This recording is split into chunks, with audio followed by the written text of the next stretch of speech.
yeah, it's strong, eh? It's strong. Yeah, it's a good tasting. It's just, this is like an entire wedding's worth of beverages.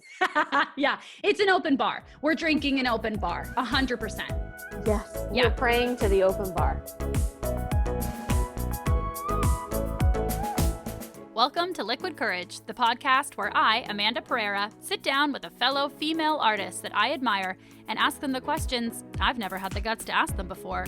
Sounds scary? Well, it is. So I use a little liquid courage in the form of their favorite drink. We cheers, chat, and connect as I attempt to soak up all the wisdom these women have to offer. Today I sit down with Ashley Comeau and enjoy some Vespers. Ashley has worked in so many roles in the entertainment industry, in acting, writing, producing, casting, festivals, and directing.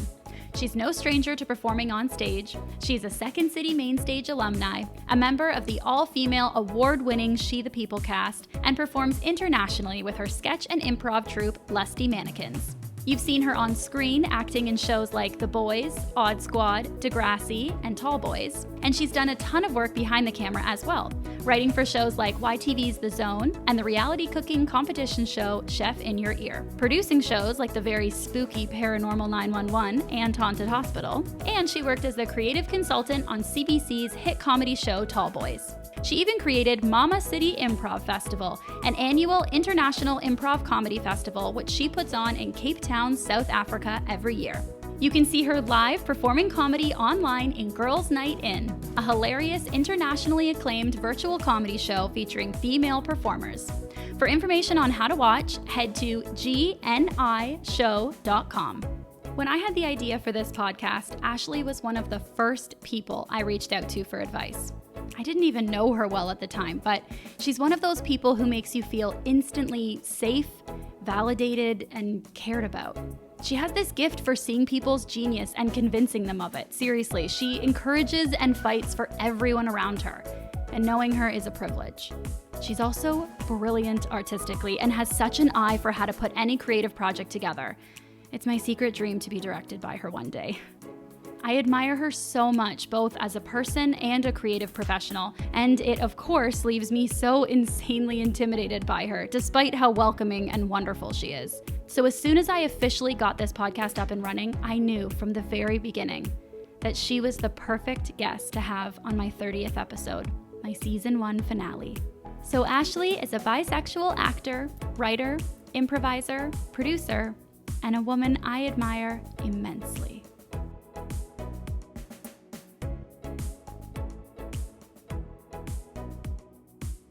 Hi, Ashley.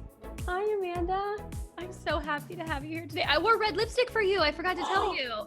I did. I was like, you are the queen of red lipstick. Like, you really, truly are. I was like, I have to wear it for this episode. I have to say, a harsh lip distracts from a tired eye. So I'm in. You heard it here, folks. You heard it here. I keep saying, like, I'm so excited. I'm so thrilled. I feel like the meaning of the words have completely been lost, but I am so honored to have you as my 30th episode, my finale episode. I could not ask for anyone better. I feel so grateful to have you here. Thank you, thank you, thank you. Thank you for asking me. So wait, does this mean that you're turning 30 soon? So I turned 30 this year in April, and I was like, originally I did want to be like, before I turned 30. And then I was like, this is not going to be able to happen. It's in the year of 30. It's all the stuff. So happy birthday today. Thank you so much. You know what? I wouldn't mind if this was my birthday because it's Friday the 13th. It's a good day. It's a good day. Mm-hmm. It's a good day specifically to record with you too, because I feel very like witchy vibes between us. Like, I love that. I know you do too. So can't even talk. I'm so excited. I've got skeletons and ghosts and ravens on the wall. We are in the right place. I love it. I love that ghost picture. I know you posted on Instagram and said, like, your caption was something like, you are like, no, you're loved, you're wanted. And I'm like, look at these little ghosts. Like, it's so dark and loving. That's like, yeah. So that's an artist named Angela Dean. And you know who gave me that? Who? One of your previous guests, Nicola Dempsey. Nicola. So that's up on the old wall. Yeah, I love it. I love it so much. She does, this artist does ghost pictures. I believe she paints ghosts over the bodies of people in real photos. So those are just two ghosts walking on the beach with roses in their mouths. Oh my God, they're beautiful. See, Nicola, another person that I would say like, oh, like dark, witchy, loving. Big you time. know? Big Like, time. oh, just my favorite kind of person. And today we are drinking, so we are drinking a Vesper, which I'm so excited you chose this. When I was Googling the recipe, it said like James Bond martini. Yes. So the James Bond martini has Lillet in it. And the Lillet is this French liqueur. It's kind of citrusy, hence the lemon twizzle. I've never had this before. So you graciously sent me all of the drinks that your past guests had drank. And I'm like, God damn it. All of my favorite drinks are on this already. Gin from the Dempseys and Guinness and a Patek Red from Coco and tea. And scotch. Alice took scotch on you. Yeah. Yes. And even Connie with fizzy water. I'm like, Jesus, there's nothing. So I'm like, you know what? Let's have a Vesper. Let's have a little prayer. I have no idea if it's good. This is the recipe for anyone who wants to follow Give it it home. to us. It's 3 ounces of gin. 1 ounce of vodka and half an ounce, but I made it a full ounce of Lillet.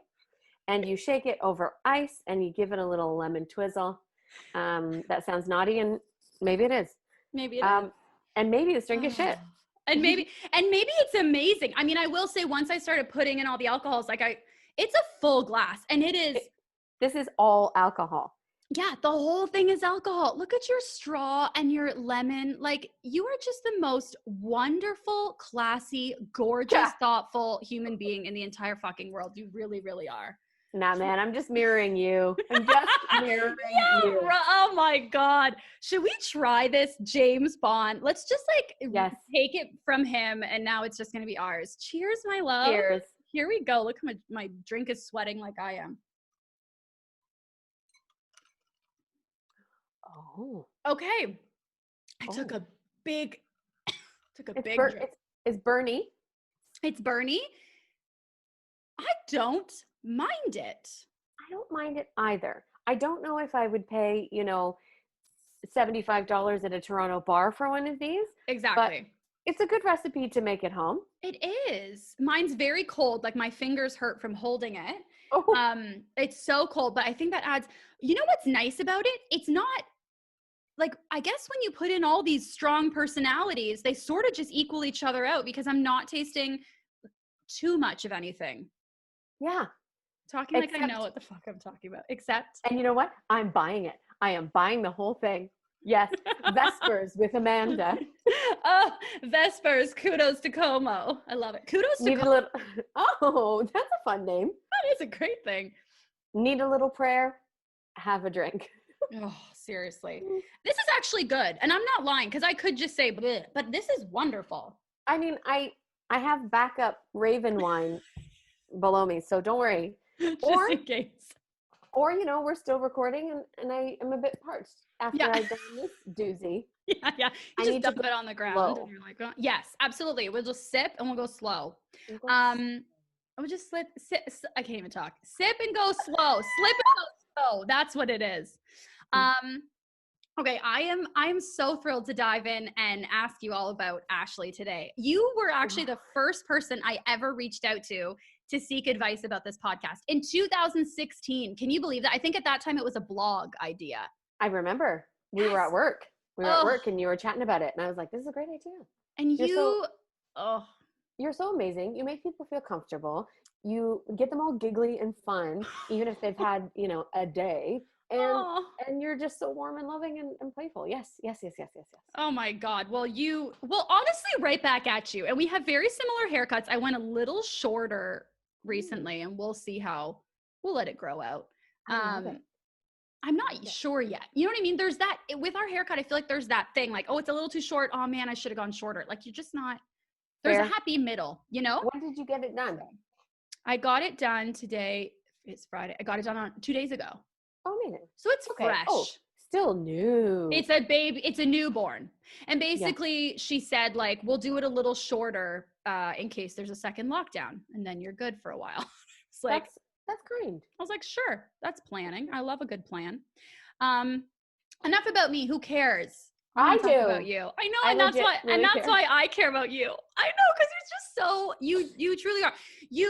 Okay, so yes, you were like the first person. You're also like one of the most purely encouraging and supportive human beings I've ever met in my entire life. Plus, as the criteria fits of the podcast, I admire the fuck out of you, and I am so intimidated by your amazingness. I was like, the whole time I was doing this, I was like, I really hope that Ashley will be my finale episode. And my partner, Rompton, around like episode maybe like 22, he's like, you should really schedule her. Like, what if she's not available for the 30th because you waited too long? So I'm just so glad that you're here. Oh my gosh. Oh, well, you give Ron Bomb my love, and I'll always make time for him and you, of course. Well, and it's COVID. What are any of us doing? Right. We should be inside. Very fair. Not to date the podcast, but this is where we are currently in history. Yeah. I also don't think it's going to date it. Like, it's going to be a while. Fair. I think, fair. Yes. No, you're totally right. Okay. I want to ask you sort of a weird question. Okay. Yes. So this is completely me projecting and putting myself in your shoes. Okay. So here I am. I like ask you about advice for this podcast, right? I'm like, this is the list of people I'm thinking, like, this is what I want to do, blah, blah, blah, blah, blah. And then I record 29 or maybe like 26, 7 episodes. And I don't ask you to be a guest. Does that ever cross your mind? Is that such an egotistical question? Because it would cross my mind. And I'm just wondering if it ever crossed your mind. It definitely did. I'm a human. Did it? Yeah, I was like, I want to do it. But then I'm like, I also respect that maybe it's just something that I get to enjoy, like from the peripheral. And I love the episodes that I've listened to. Not completely done yet. But yes, I was like, oh, I want to do it. I think I even texted somebody, and I just kind of like, after listening to the Connie Manfredi episode, I was like, I want to manifest this. I want to be on the show. But I'm not at the point where I'm like, oh, it hurts me not to be on it. Because I'm like, I respect that we're not super close. Like, we are, but we're not. And I'm like, it's a beautiful project. And of course I want to be a part of it. Of course. I'm like, I'm just putting it out there. I want to be on the show. And then when when you asked me, I was like, holy shit. And I text that same person. I'm like, well, someone needs to check her ego and calm the fuck down. But I think that's so human. Sorry, now I'm interrupting you. What were you going to say? No. And it was just like, this project is for everyone, and it is so good and so lovely that I'm like, of course I want to be a part of it. But yeah, no, it definitely crossed my mind. Are you kidding me? Well, I'm like, it really felt like, God, this is such a selfish, egotistical question. Let's get it out of the way at the front. Because you know what I really thought from the beginning? I was like, because first of all, I was like, I'm like, should I just ask her? Because she doesn't know that here I am, like, I want her as my finale, 100%. She doesn't know that. And then I was like, Amanda, she's not sitting around wondering, like, chill out. No one's thinking of this. And I really didn't know, like, what's the better thing? Is it a dick move to wait the whole time if you are wondering, or is it egotistical to even think that you're like thinking of the podcast? And it's during COVID. So it's a very like bubble thing. And like, this podcast doesn't exist past my, my internet bandwidth and like my apartment, you know what I mean? So it's also that. Well, it got to, so what's interesting is like, for me, my pistons are firing now, because I'm like, why didn't I ask you if I could be on it? Because you could have said no, and I could have, or you could have been like, yeah, but at the end, is that like, we could have had, or why didn't you present these questions to me as well? So I'm like, this is where I'm like, it's bigger than us, in that this is just kind of how we're conditioned. Like, 100%.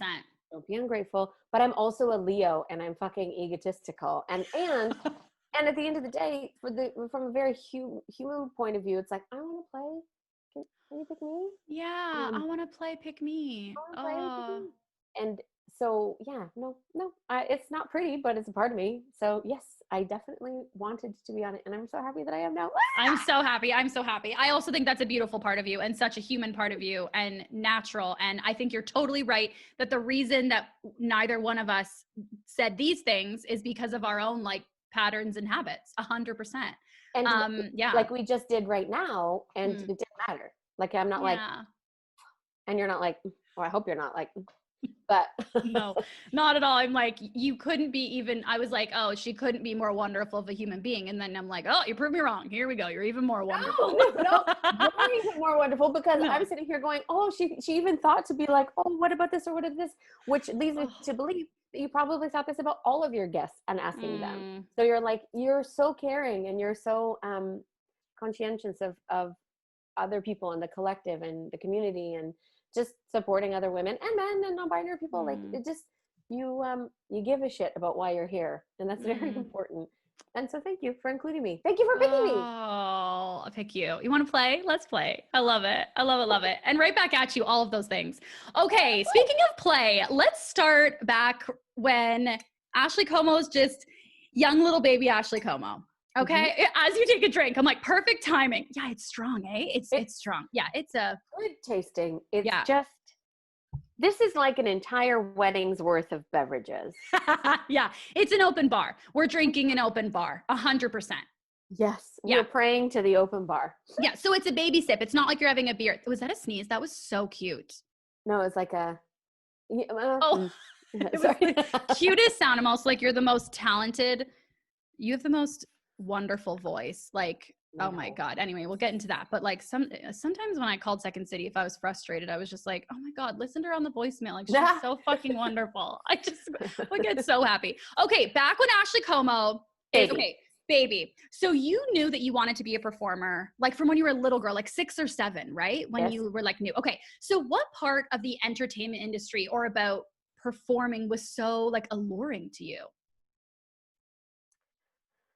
Great question. Oh, thanks. I think it's multi-layered. I would say that I knew I wanted to be an actor even before I knew what the words were. Like I grew up watching Today's Special with, that mannequin Jeff and all that. So there's this video of my grandfather getting his first camcorder and he's like, Ashley, what are you doing? And I'm literally like going like this. And he goes, what are you doing? And my brother almost died when he was born. It was like a whole thing. And, kids don't understand that. They're just like, why aren't you over here? And like, what's going on? What is this? And so my grandfather was very good at like incorporating all 3 of the siblings. Anyway, he's like filming me just like not moving. He's like, what are you doing? I'm like, I'm being a lady, a mannequin lady. And that's what I thought like performing was. And I liked the way I felt when I watched television and movies, and I wanted to do that. And eventually grow to, I wanted to spread that feeling, that whether it's escapism or poignant, thought-provoking pieces or whatever. So I've always wanted to storytell. I've always wanted to storytell and play. And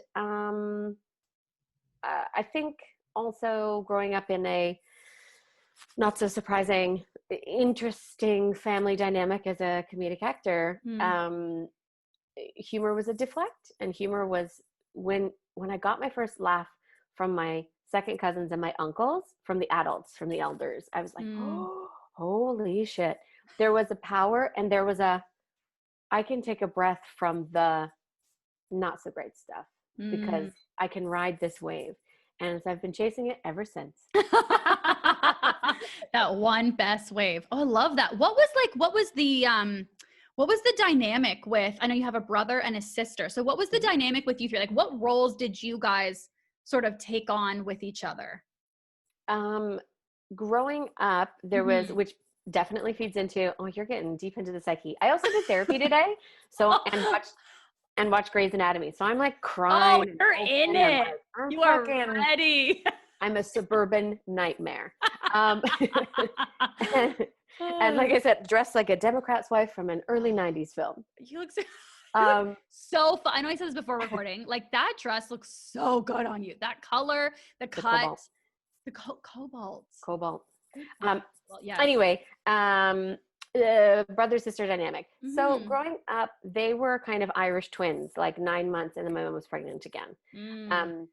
We're Irish ancestry, so I feel I can say that. I'm not, no slag on the Irish. And so they were, really, really close. And I was 3 and 4 years older than them. And like a loser. Like I liked rules, and I liked grades, and I didn't love reading. Like, I wasn't a book there was nowhere. I was a drifter a bit. I liked to like hang out beside adult conversations, or just explore on my own, or like, it's like if Stand By Me was like one girl. That's kind of my situation. Just keep me away from the leeches, you know? It high school was like a reinvention, as it is for most people. And I learned that the anxieties and the things that I felt I could channel through being social and being extroverted. So whereas deep down it would be like, oh, I feel very anxious about every fucking thing. But if I can distract or laugh or bamboozle, not in a taking way, but in a the musical Chicago's popping into my head, like razzle dazzle, like then you'll never see like the abject fear that I'm going to shit myself. So when we grew, now my brother and I are super close. He's in the industry as well. He's an amazing musical theater artist. And my sister is an amazing singer who also assistant manages a hair salon in Milton. She's got 3 boys. And so we're much more close now as individuals with individuals, but as kids, it was very us versus, well, me versus them. Us. I was like, oh, I could see in your eyes you're about to be like, well, I guess I wasn't in the us. Oh. Also, like, sad sack story. I'm in it now, ladies and gents. Sad sack it. Yeah. Sad sack it.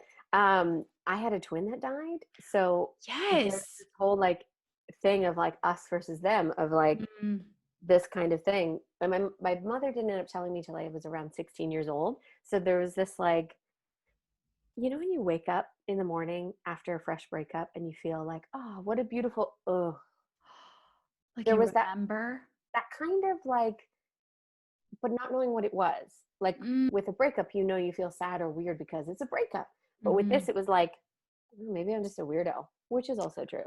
But there was layers to it.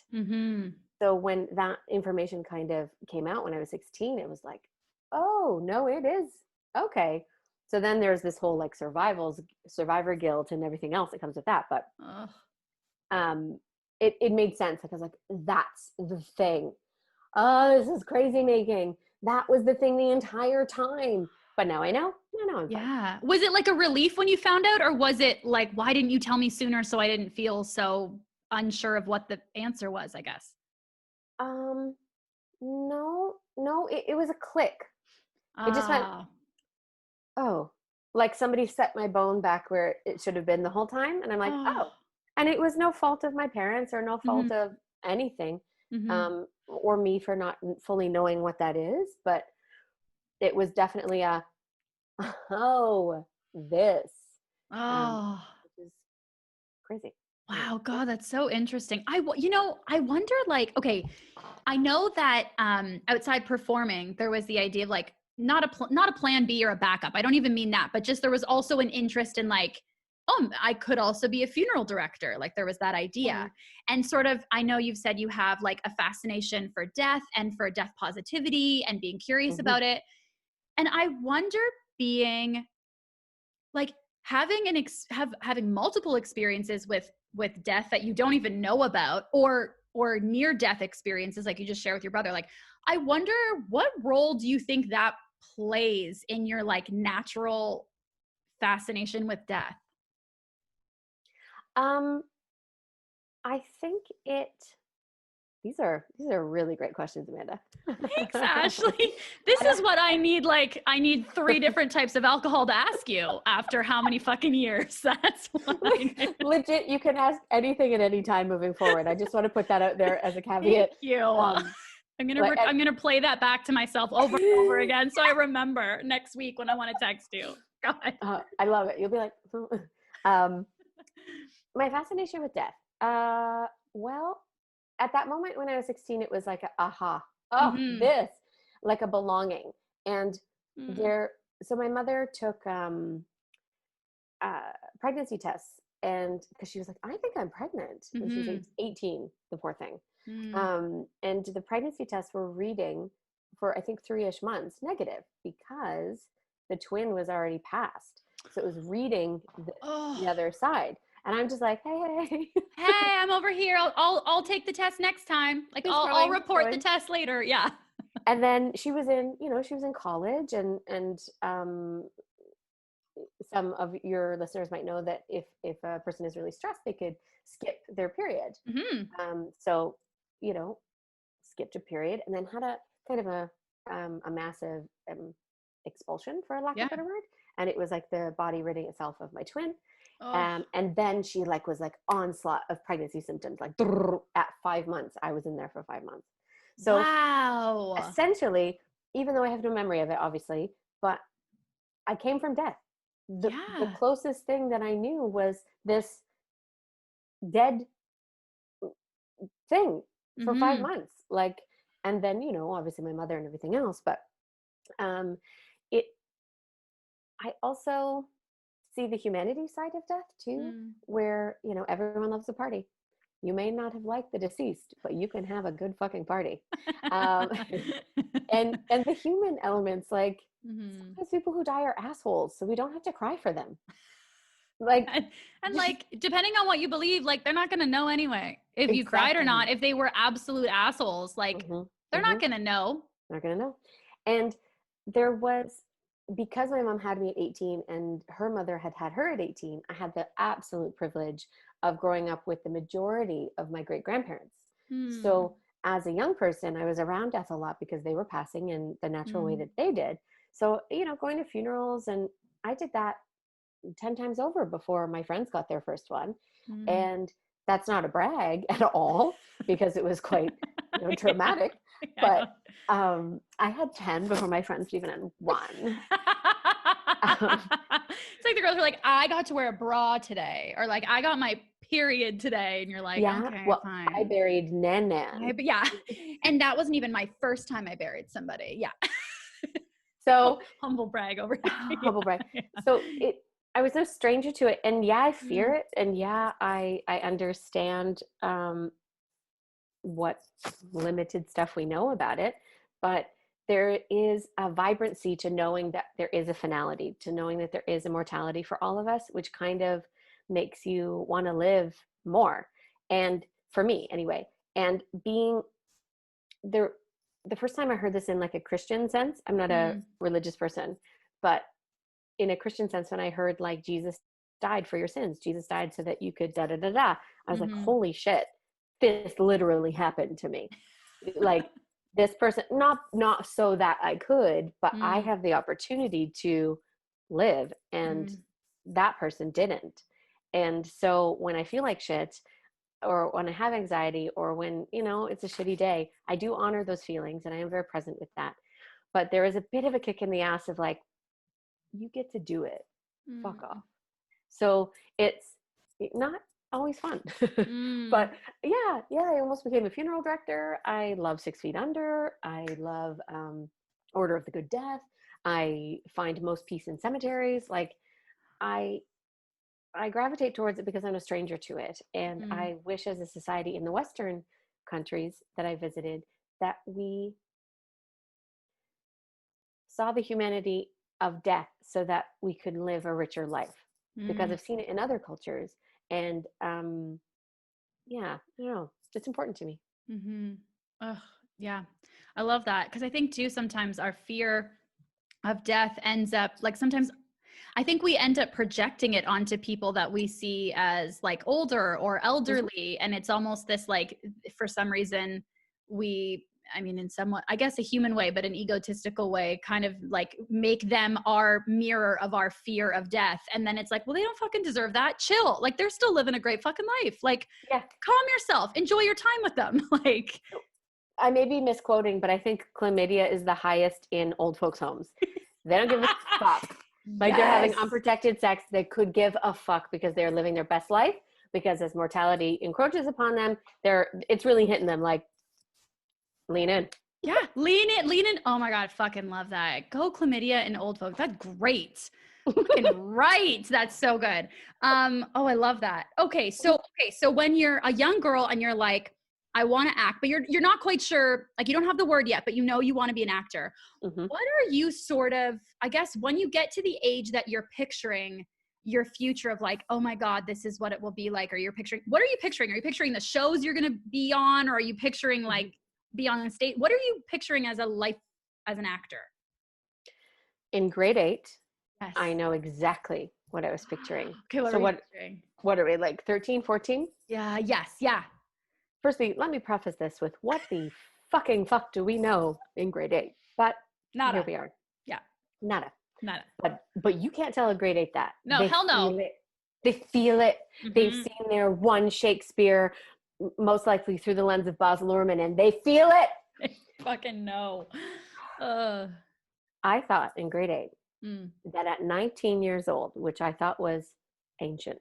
Which decades away from where you were. So old. Yeah, so old. I thought I would have 2 children. Okay, great.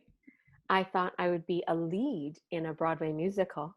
Oh, I fucking love it. Of course you would. Living in New York City. Okay. And speaking 3 languages. Oh, also 3 languages. Okay, so you're currently in Brampton, Ontario, Canada. I'm in Toronto. In Toronto. Sorry, I mean at 13. Oh, at 13. Yes. At 13. Yes. So you're in Brampton. You're like, I'm going to be in a different country. Yes. I'm going to have 2 kids. You know what? The 2 kids doesn't surprise me because I'm thinking if you're like, well, mom and grandma did it and everyone's great. So this is it. Great. That seems logical to me. Yep. And then of course you'd be like, okay, so what were you picturing? Like what show were you in? Were you picturing? I was obsessed with Thoroughly Modern Millie, like obsessed. Okay. Obsessed with Sutton Foster. Oh, also I should tell you, in grade 8, you have like bring your kid to work day to like encourage children to join the workforce or some shit. I don't know. I'm not a kid. And my father is a firefighter, so I wasn't legally allowed to go to work with him. And my mom at that time was a stay-at-home mom. So I was like, what do I do? And so I signed up with my friend Brittany at the time to, I'm saying that because at the time we did this and Brittany and I are no longer friends. I'm sure she's great. Sure, yeah. We signed up to shadow the mayor of Brampton. His name was Peter Robertson. Oh shit, that's cool. Fucking cool, right? Yeah. So he gets this rental car. He's toting these 2 grade 8 girls around, and you know, I think we're going to a ribbon cutting at a steel factory. Okay. Brampton. Yeah, fucking ribbon cutting on the day of bring your surrogate kid to work day. That's amazing. All right. And you're sitting with the leader of our municipality, and I'm in the front seat. I remember this, and my feet were playing with the paper on the bottom so you didn't get mud on the carpet, and they charge extra. Yeah. And he goes, well, you know, Brittany, what do you want to do when you grow up? She's in the back, and she's like, I want to be a lawyer. I'd like to be a criminal lawyer. She always had a good head on her shoulders. And he goes, Ashley, what do you want to be? I go, I want to be an actress. And he goes, oh, no. Okay, here we go. Is what he says to me. Excuse me, Mayor. Yeah. Excuse me, Mr. Peter Robertson. Back to fuck off, Peter Robertson. He was like, you have to get your head out of the clouds. You have to start thinking realistically. You should probably think more along the lines like Brittany. I put my head down and I was like, don't cry in front of the mayor. Ashley, I want to cry right now for you. Oh, there is some sweet, sweet vengeance. Oh, I'm mixed. Not vengeance, revenge. No. Like karma. Karma. Okay, great. Cut to. I'm 19 years old. I'm working at the local Jack Astor's, PA Brampton. I'm a host at the door, and Peter Robertson is competing for the mayorship. These are the terms we use, right? Yeah. The Democrat wife of the Democratic Party. What did you say? Yeah. The mayorship. Hello, darling. And he's competing against a woman named Susan Fennell. And, you know, a woman candidate in Brampton. Like, that's pretty friggin' good at that time. And Peter Robertson is having his party at Jack Astor's, and he's rented out the whole suburban restaurant. Okay. And there's balloons and things, and he's getting right licked, like we are tonight. He loses. To Susan Fennell? To Susan Fennell. Yes, Susan. I'm closing the restaurant that night. And he's shit-canned. His party dissipates. His aide leaves him. I have to put him into the cab home. And I just put him into the cab, He's like, thank you. And he was generous. He tipped, and he was what he was, right? He was fine. But I put him into the cab, and I was ready to just give him a sting of a Oscar Wildean fucking witty jab. Yes. You know, a true friend stabs you in the front, and I just wanted to see him bleed out. Yes. I learned about things as a child, and I was very angry. And I looked at how crumpled he was in the back seat, and how he had just lost the only thing he had ever known. And I went, it all kind of came over me like a positive, like light almost, where it was like, he did that to protect me, so to speak, because he didn't follow what was true for him. And look where he is. And so I was like, be kind. And then it was like, okay, get home. Here we are, blah, blah, blah. So it was like sweet justice, but also like this, support people. He ruined my life for a decade. Oh. I let him, but he said that to a child. And so if you look at the fact, like, we're all children in some way, shape, or form, why would you ever hurt a child? Monsters do that. So it was this active choice to be like, be kind. Deal with your anger on your own, and with a therapist. I love therapy. Love therapy so much. Oh, shout out to therapy. Shout out to therapists. I had my therapy yesterday. Just the best ever. It's a privilege, and I am. Oh my God.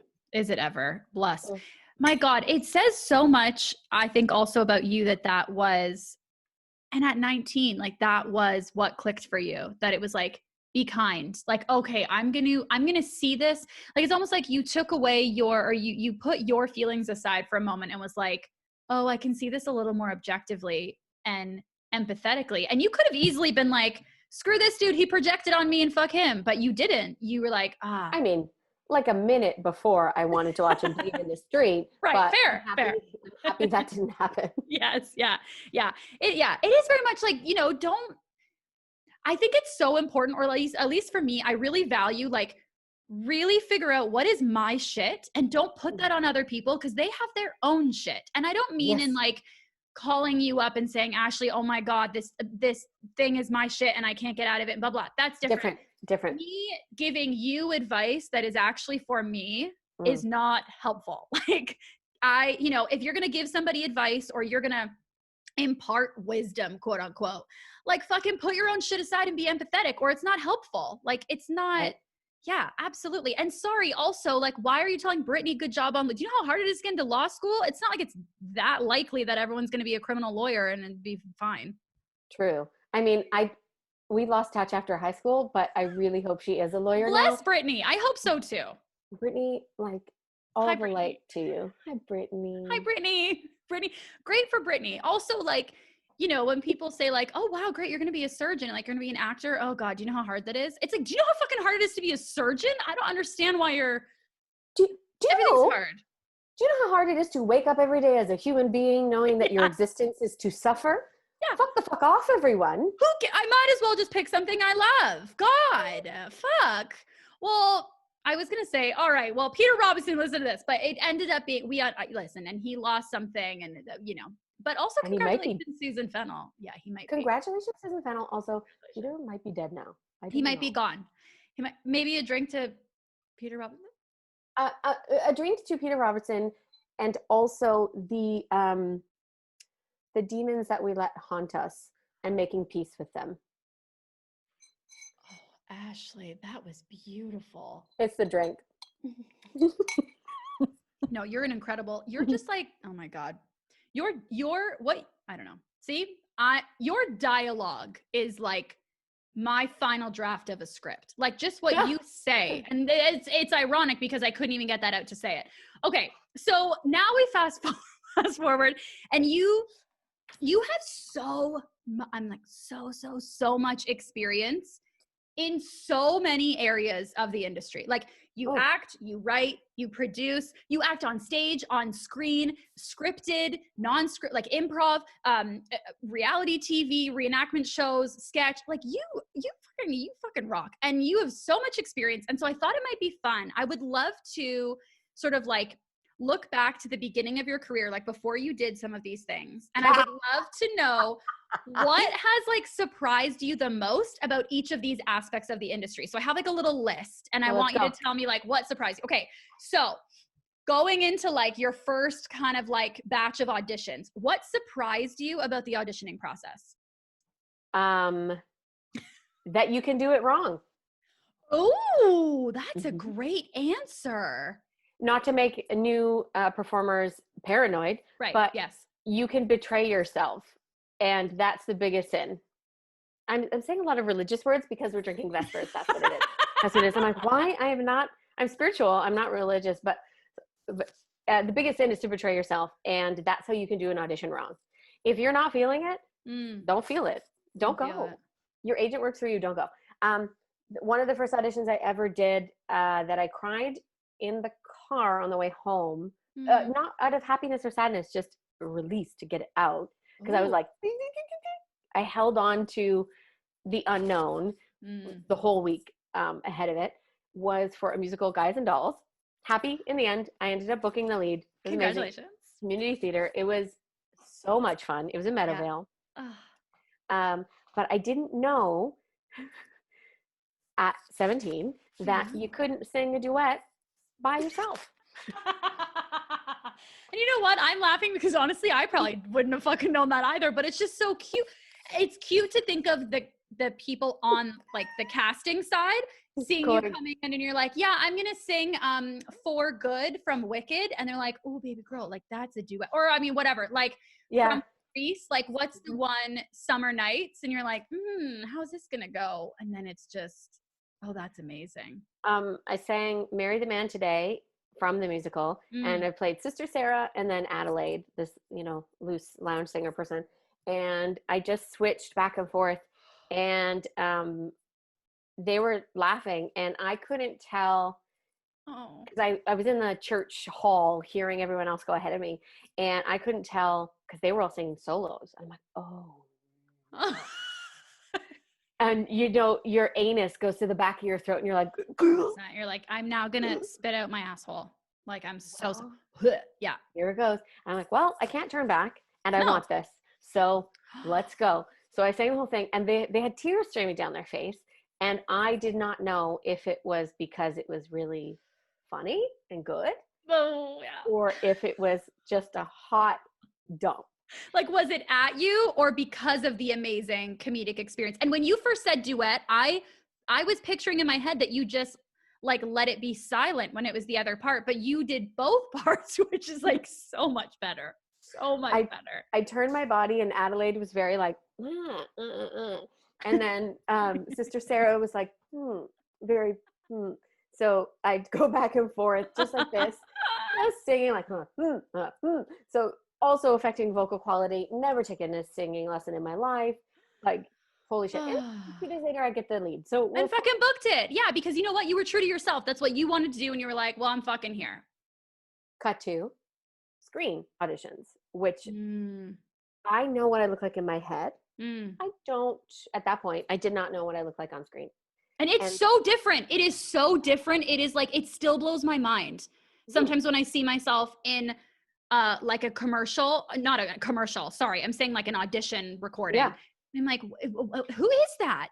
What am I doing? Where's my soul? What's the fucking, where are my feet? What's going on? Why is that my face? Like, I've never seen that face. Where are my 2 decades of professional experience? All gone, apparently. Yeah, that too. Like, who is this girl? And girl, not even a woman anymore. No. I don't know what happened. She regressed.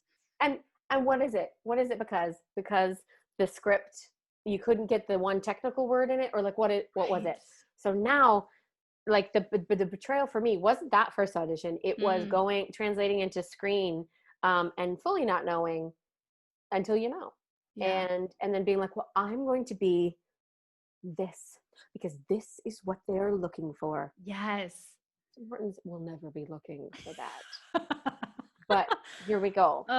And you're like, that's the betrayal where you're like, I can put on what you need. The whole mystery, the whole secret, the whole fucking cosmic joke is that it's just walk in, do the thing. Just do you, just be your, that's it. You're like, you have to unlearn how to try to be all these other things. Exactly. And it's so no one fucking tells you hard. that. No. And here's the thing too. I think because like when I watch like TV shows or movies or whatever, whenever they're showing an actor, like the character is an actor. Mm-hmm. So often there's this idea that like every audition you'll get feedback about, like your agent will call and be like, okay, so this commercial audition. Oh, okay. So she wasn't being herself. Fuck that. I've been auditioning for almost a decade. I think I got feedback once, maybe twice. Like you're not getting it after every audition. So really you don't know if it's just, oh, it's because it's a lottery or because like just whatever, just because that's the business. It's it's hard to get it. Or if it's because you're making the same fucking mistake every single time you go in. You don't know. No idea. Oh no my idea. God. And I will say this, everyone is just doing their best. Yeah. So 100%.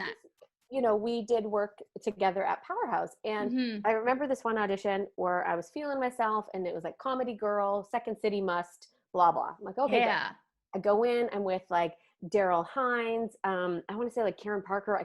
I can't fully remember, but like Second City alumni, that's who was in the room. And Brian was working the camera. Love them. Hi, Brian. Hi, Brian. Hi, Brian. I hope you're doing well. Yeah. And he's like, great, we got that one. Can we do it again, but a little less sketch performer? And I just like, I was like, oh no, my house of cards. It's literally the only reason I've been brought in here. And I just was like, no, Brian's my friend. I can talk to him. And I was like, Brian! Like, and I'm like, don't be a sketch performer. That's what we are. Literally, that is what we are. Give me a different note. Yeah. And he's like, do you know how hard it is to not be a sketch performer? And then he graciously said back to me, do you know how hard it is to give direction to sketch performers? Not sketch performers like in general. He's like, just Second City sketch performers. Do you know how hard it is to do my job? And I was like, oh, fuck, I never even thought about that. Like, so I'm like, we're all just doing our best. I'm just trying to figure this fucking thing out. And God. I would say like the biggest betrayal is the one you do to yourself, thinking you know what they want, thinking you know what you could make yourself to be. For fuck's sakes, none of it matters. I've been on the casting side. We've worked the desk. We've heard people not get gigs because they look like somebody's ex, and you're like, oh my God, yeah. No, but they're perfect. They nailed it, and the screen test was amazing. And yeah. Oh, cool. Like, oh, they look like your stepdaughter's best friend's cousin. I don't understand how that's relevant to this $50,000 commercial. Like, what's happening? Yeah. And aren't you just the PA? Get the fuck out of here. Like, yeah. Didn't you just bring the sandwiches? I'm so confused. What's happening here? Yeah. No disrespect to the people who bring the sandwiches. 100%. Like, I bring sandwiches, 100%. Everyone's trying to like prove their worth, and the worth is just to be themselves. But we're not taught that that's okay to just be yourself. Yeah, totally. So everyone's trying to be something else. Guilty so much of this. Everyone Me too. Yeah. But it's like, wait, what? What can you control?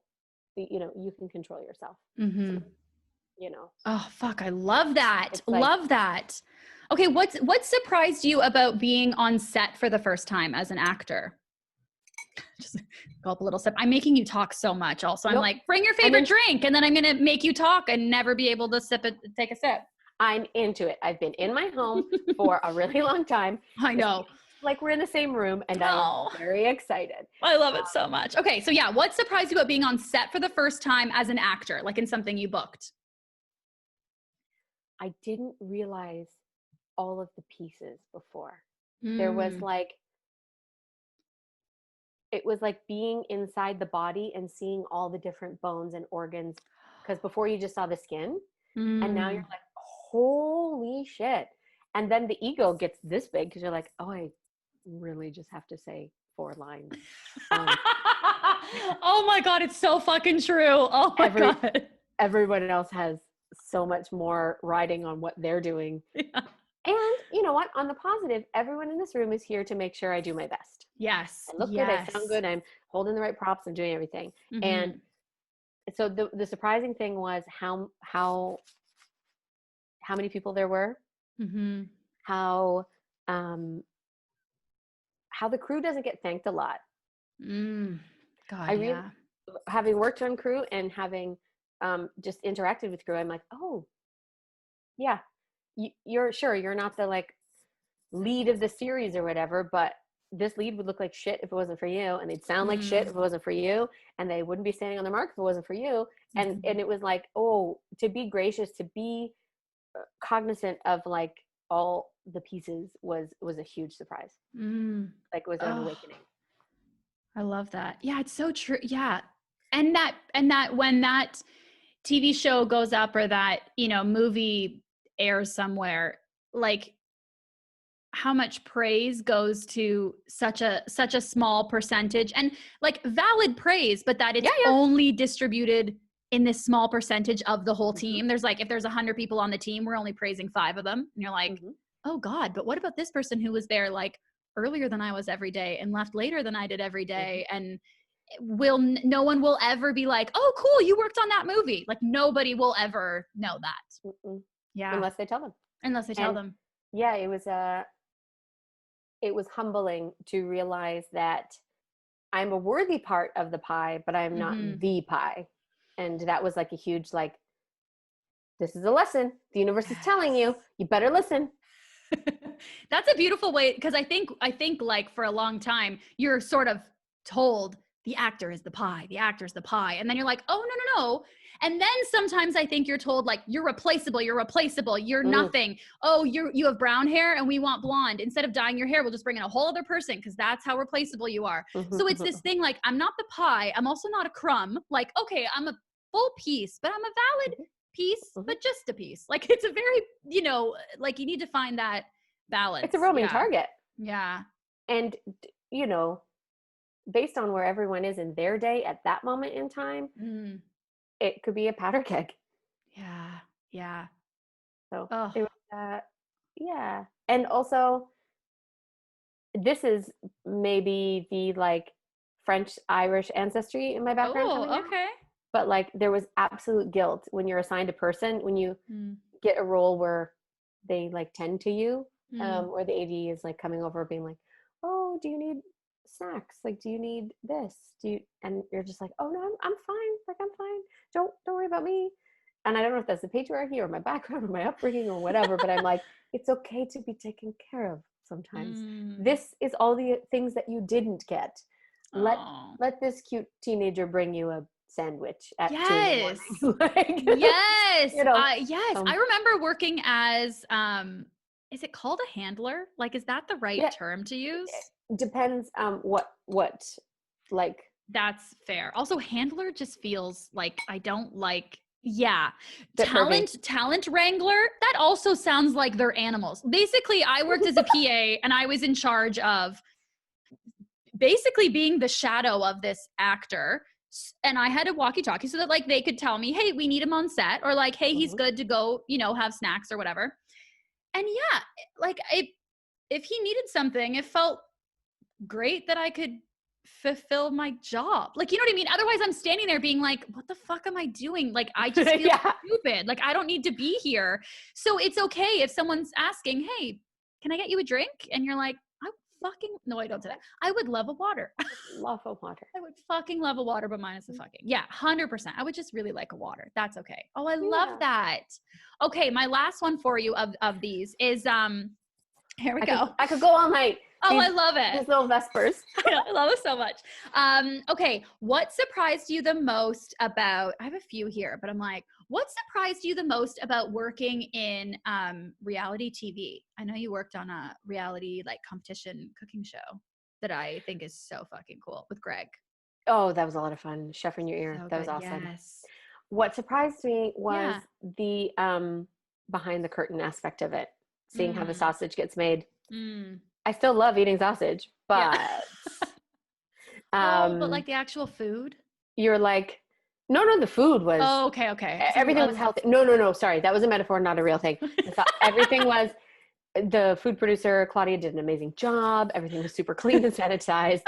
The paper towel sponsor was the best. Like, we're good. I thought that things were a little bit more genuine, and I was gullible. And then I saw like, oh no, that's a bit more contrived than I thought. And I was like, and I get why, and narratively it needed to happen, but I'm like, oh, this isn't real. Like it is, but it's not. Yeah. Is it harder to watch them now? Like watch like Nailed It or like British Bake Off or something? Is it harder to watch those shows and enjoy them in the same way? If you did? I do still enjoy them. I now can't watch it as a guilty pleasure. Like I'm watching it like, oh my God, that producer had to clean up that vomit when that girl had a 2-6 of tequila. Like I'm thinking like that, or I'm going like, oh, they need to cover that. It's behind, like, it's just in there. Like, oh, no, he's too close to the pool. Oh my God.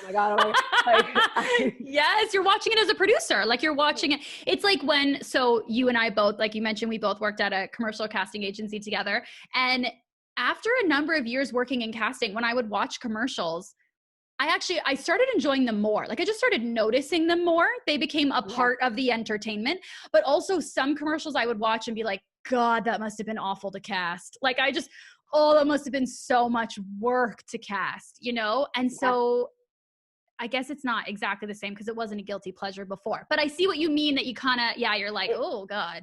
You go through the door and then you've gone through the door. You've gone through the door. Even if you go back, you still know. Yeah. And so what I do with reality television is I'll put it on while I'm cooking so that I'm half paying attention. So I'm like, oh, are they going to hook up together? Love Island what? Or like Love is Blind or Nailed It. Nailed It just makes me in my heart just laugh. So fucking good. I can't wait to start. I haven't started watching this yet, but the Great Canadian Baking Show. I haven't watched yet either, but with Anne Pornell. And Alan Shane Lewis. And before that, Coco and Aurora. Like I'm just like, why haven't I watched that yet? Wait, Coco and Aurora were on too? I think they did the season right before.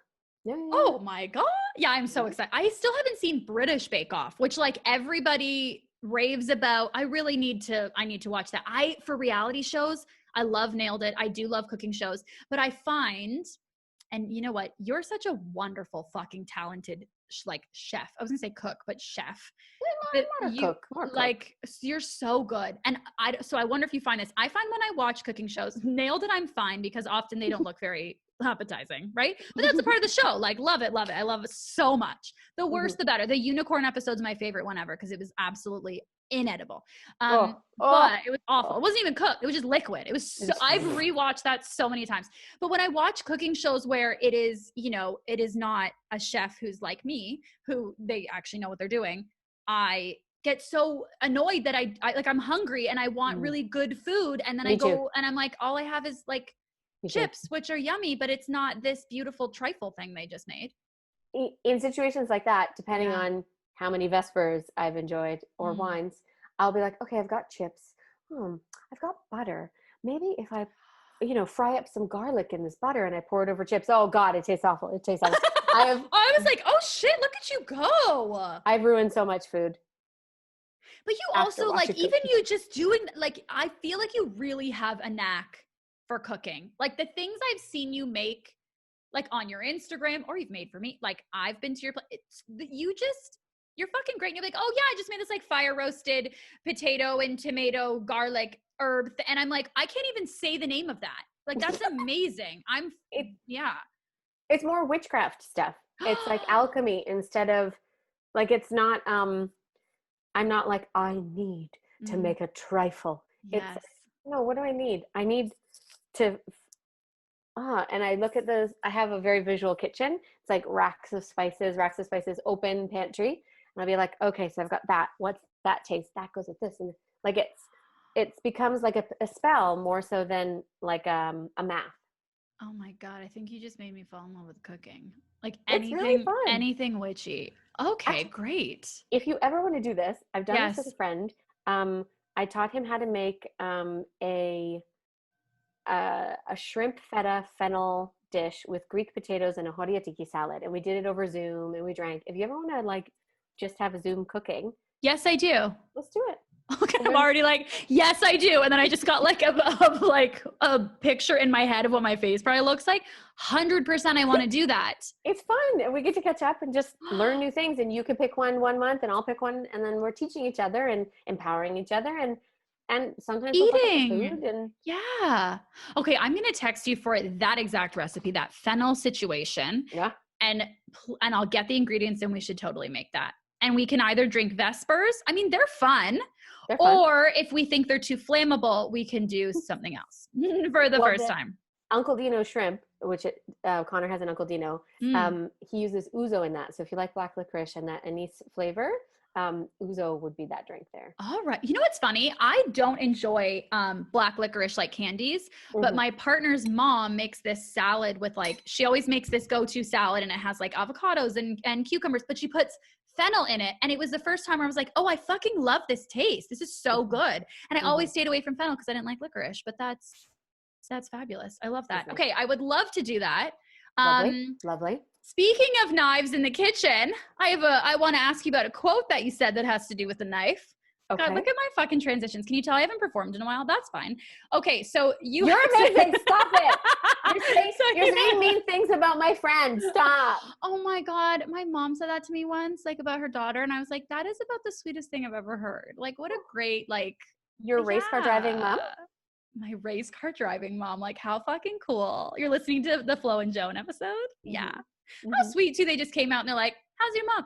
Oh, how's your mom? And I was like, how's your mom? How's your mom? Yeah, yours is so good. How's your mom? Mom's good. God, so good. Okay, speaking of knives, okay, so you had said, quote unquote, what am I saying here? Oh, the quote's over. I don't know. Oh, the quote's done.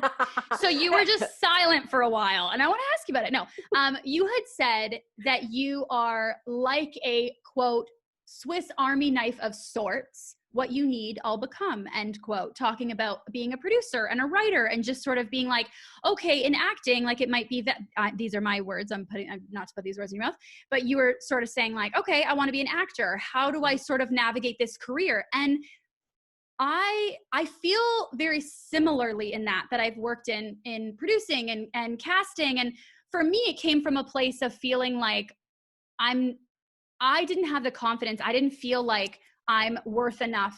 I'm not a good enough actor to be, I'm putting in air quotes, just an actor. I need to do these other things so that I know everything before I deserve to call myself an actor. And now I can realize that that's what I was sort of going after. And I like naturally was interested, producing and casting. I mean, I love working in those areas for sure. But I sometimes worry that in taking on all of these roles that people forget that I'm an actor or forget that like my heart wants to be an actor first. And I'm wondering for you, like starting from wanting to be an actor, do you ever have the fear of like being forgotten that you're a performer first? Like, oh, Ashley, come on can you help me produce this thing? But then they don't think to cast you in the thing. Of course.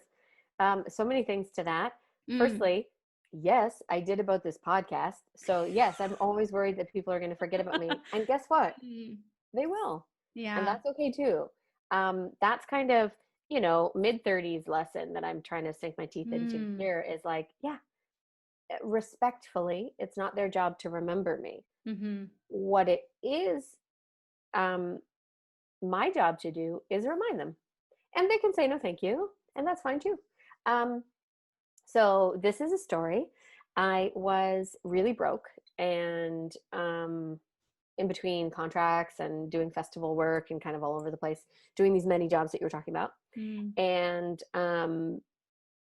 the executive producer of this Toronto Sketch Fest was like, hey, we need somebody to be a driver for Sketch Fest. And I'm like, a driver? What? Okay, sure. I'm broke as fuck. Please. Yes. They're like, it's only $150 or whatever. Can you do it? I'm like, how long? They're like, one night, but it's like going to be morning through to probably midnight. I'm like, yes, I need the money. Yes. Yeah. It was for Paul Feig, the director of the all-female identifying Ghostbusters and Freaks and Geeks and the science teacher in Sabrina and the Teenage Witch, Paul Feig. And oh my God. Sorry, that is like, did you know when you were like, yeah, sure. I did. They told me and I was like, yes, please. Yeah. I'm in. Sure. I'm in. Do you want me to pay? Like, sure. $150, $15? Did you say it pays in one Subway sandwich? Great. I'm in. The cold cut trio, baby. Yeah. No problem. The kids tuna melt. Great. I'm allergic to fish. Bring it on. I'll drive Paul. Oh my God. They needed somebody who was had a clean record, driving record, and was free and would do it for that money because, you know, it's a registered charity. They don't make a lot. So, and I was broke, and I was like, Paul Feig, absolutely.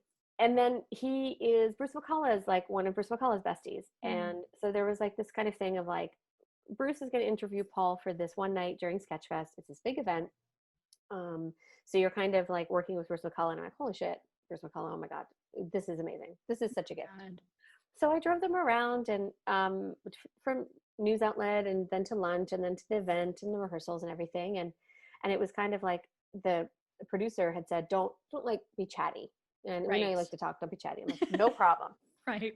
No worries. They know me well. They can say it. And I was like, no problem. And then he started talking to me. So we got chatting about how we were both in therapy, and we both started after 45 was elected. And I was like, oh, we both played science teachers on TV. And like, we were just like bonding, and he was really, really a lovely person. And then I got to talk to Bruce McCullough as well, which was like, I'm just beside myself this entire time. The event goes smashingly. I'm kind of like half producing as well, so that the executive producers can enjoy the event. I'm like, no problem. Like, I see what needs to be done here. Like, can you clean up this? And kind of directing the team. And then I take the gents back to their house, and I have to pick up Paul the next day at like the crack of dawn for his flight. He was only in for like 24 hours. And I'm driving him, and we get to the airport, and we've talked about how we both direct and act and produce, and we've done all of the things to varying degrees of success, obviously. But sell yourself. You did all the things, 100%. But we've done all the things. And he was really nice. He's like, thank you so much. And then he goes and he leaves, and then he comes back and he knocks on the door. This is again at like 6 a.m. The sun is just coming up. And I undo the window, and I'm like, did you forget something? He's like, no, I just wanted to tell you, you don't just have to pick one thing. And I went, ew, I just got chills. What? And he goes, you don't just have to pick one thing. He's like, thanks again for everything. Bye. Cut to like me relinquishing the shame of like, oh, I'm acting, I'm not producing. Oh, I'm producing, I'm not writing. Oh, I'm writing, I'm not directing. Cut to that shame being gone. And now like Paul and Bruce, to be honest, have been these like kind of guideposts in my career and in my thoughts, because I'm like, the opportunities that have arisen out of this have been amazing. I got to work with Bruce on Tallboyz and help with that show a little bit, being a creative kind of consultant person, and get to know Bruce and work with him. And he's like Canadian royalty. He's amazing. And like, he's providing opportunities for marginalized voices, which led me to go, I haven't always done that in my producing. I can do that now. I can do that in my writing. I can do that in my hiring. I can do that in my XYZ. And it was like, there's just these moments, just these little moments. So did I spend my 20s feeling like a failure because I wasn't just one thing? Yes. Did I waste a decade of a very fun, fabulous young life doing that? Yeah. But I needed to. And then did I get like hit by the universe by Paul Feig in the face? Yes, I did. They're like, Ashley, you're amazing. Yes. Yeah, exactly. Yes. Like, oh, you're amazing at, it's true. It's like, you're amazing at, you can like more than one thing. You can be good at more than one thing. There is this shame. There is this almost sense of like failure a bit in that. And it's only when I compare myself to other people who are doing one thing. Maybe they, and who fucking knows, maybe they wish they were doing more than one. Like maybe they wish they were doing more than acting, but they're acting and like, oh, they're making a living at one thing. But truly, I mean, even when I think back in school, I had such, like, I was always so stressed about when I had to sort of like whittle down like a major or figuring things out, because I was like, no, but I love so many things. I don't want to let go of math. I don't want to stop learning about science. I don't want to have to just do art. Like I want to do all of them. And so, but there is this shame. I think that's, wow. Yeah. I have a question for you. Yeah. And, you know, be honest. Do you like your life? Oh, do you? Yeah. I mean, parts of it. Yeah, I do. I think I like my life more. This is ironic. I like my life more now than I have in the past, even though we are in a fucking pandemic and I miss the shit out of hugging everyone that I love. Of course. And like, of course. But mentally, I like the way that I see my life now more than I ever have in the past. And a lot of it is realizing like, what are my voices and my opinions, and what are ones that I just like grabbed from someone else or assumed from someone else, right? Like some of them, and you know, some of these things that we've turned into truths, I'm realizing no one even said it to me. Like, yeah, I, you know, yeah, if I'm a kid and someone calls me stupid and now I'm worried forever since 6th grade that I'm still stupid, that's fair. Some of these things, nobody even said. I just sort of anticipated they would say a shitty thing and then repeated it in my head enough that there was like a little nugget of truth, quote unquote. That's a proper way of quote unquote, I think. Yeah. I don't know, maybe. And I don't know. Yeah, I don't know. But yeah, it is. It's and shame fucking buries itself deep. Like it roots itself real deep inside. And it is hard to pull that shit out and get it out of you. What's interesting about this horrific time that I'm very grateful for, and I recognize the privilege that comes with this statement, is the pause that it's almost like the universe is forcing us to care. It's forcing us to wake up, and it's forcing us to slow down through horrific means, through horrific examples, but we haven't been listening for so long that we believed the stupid. We believed that we were better than. We believed that everything was equal. We believed that X, Y, Z. And all of that needs to go. So this pause, and I reflect exactly what you were saying too. I like my brain and my habits now more than ever. I'm not forced into falsehoods, and I can sit with my own shame and start to process it so that I could move forward in hopefulness and in action and in trying to strive for greatness, for honestly the collective. I know that sounds a bit cultish, but it's like no, it sounds lovely. If we weren't forced into this pause, the way that Canadians generally have been, I'm broad statement there, but we could have scrolled past another Black man being dead because it just happened every day. And then mass shootings would be in there too.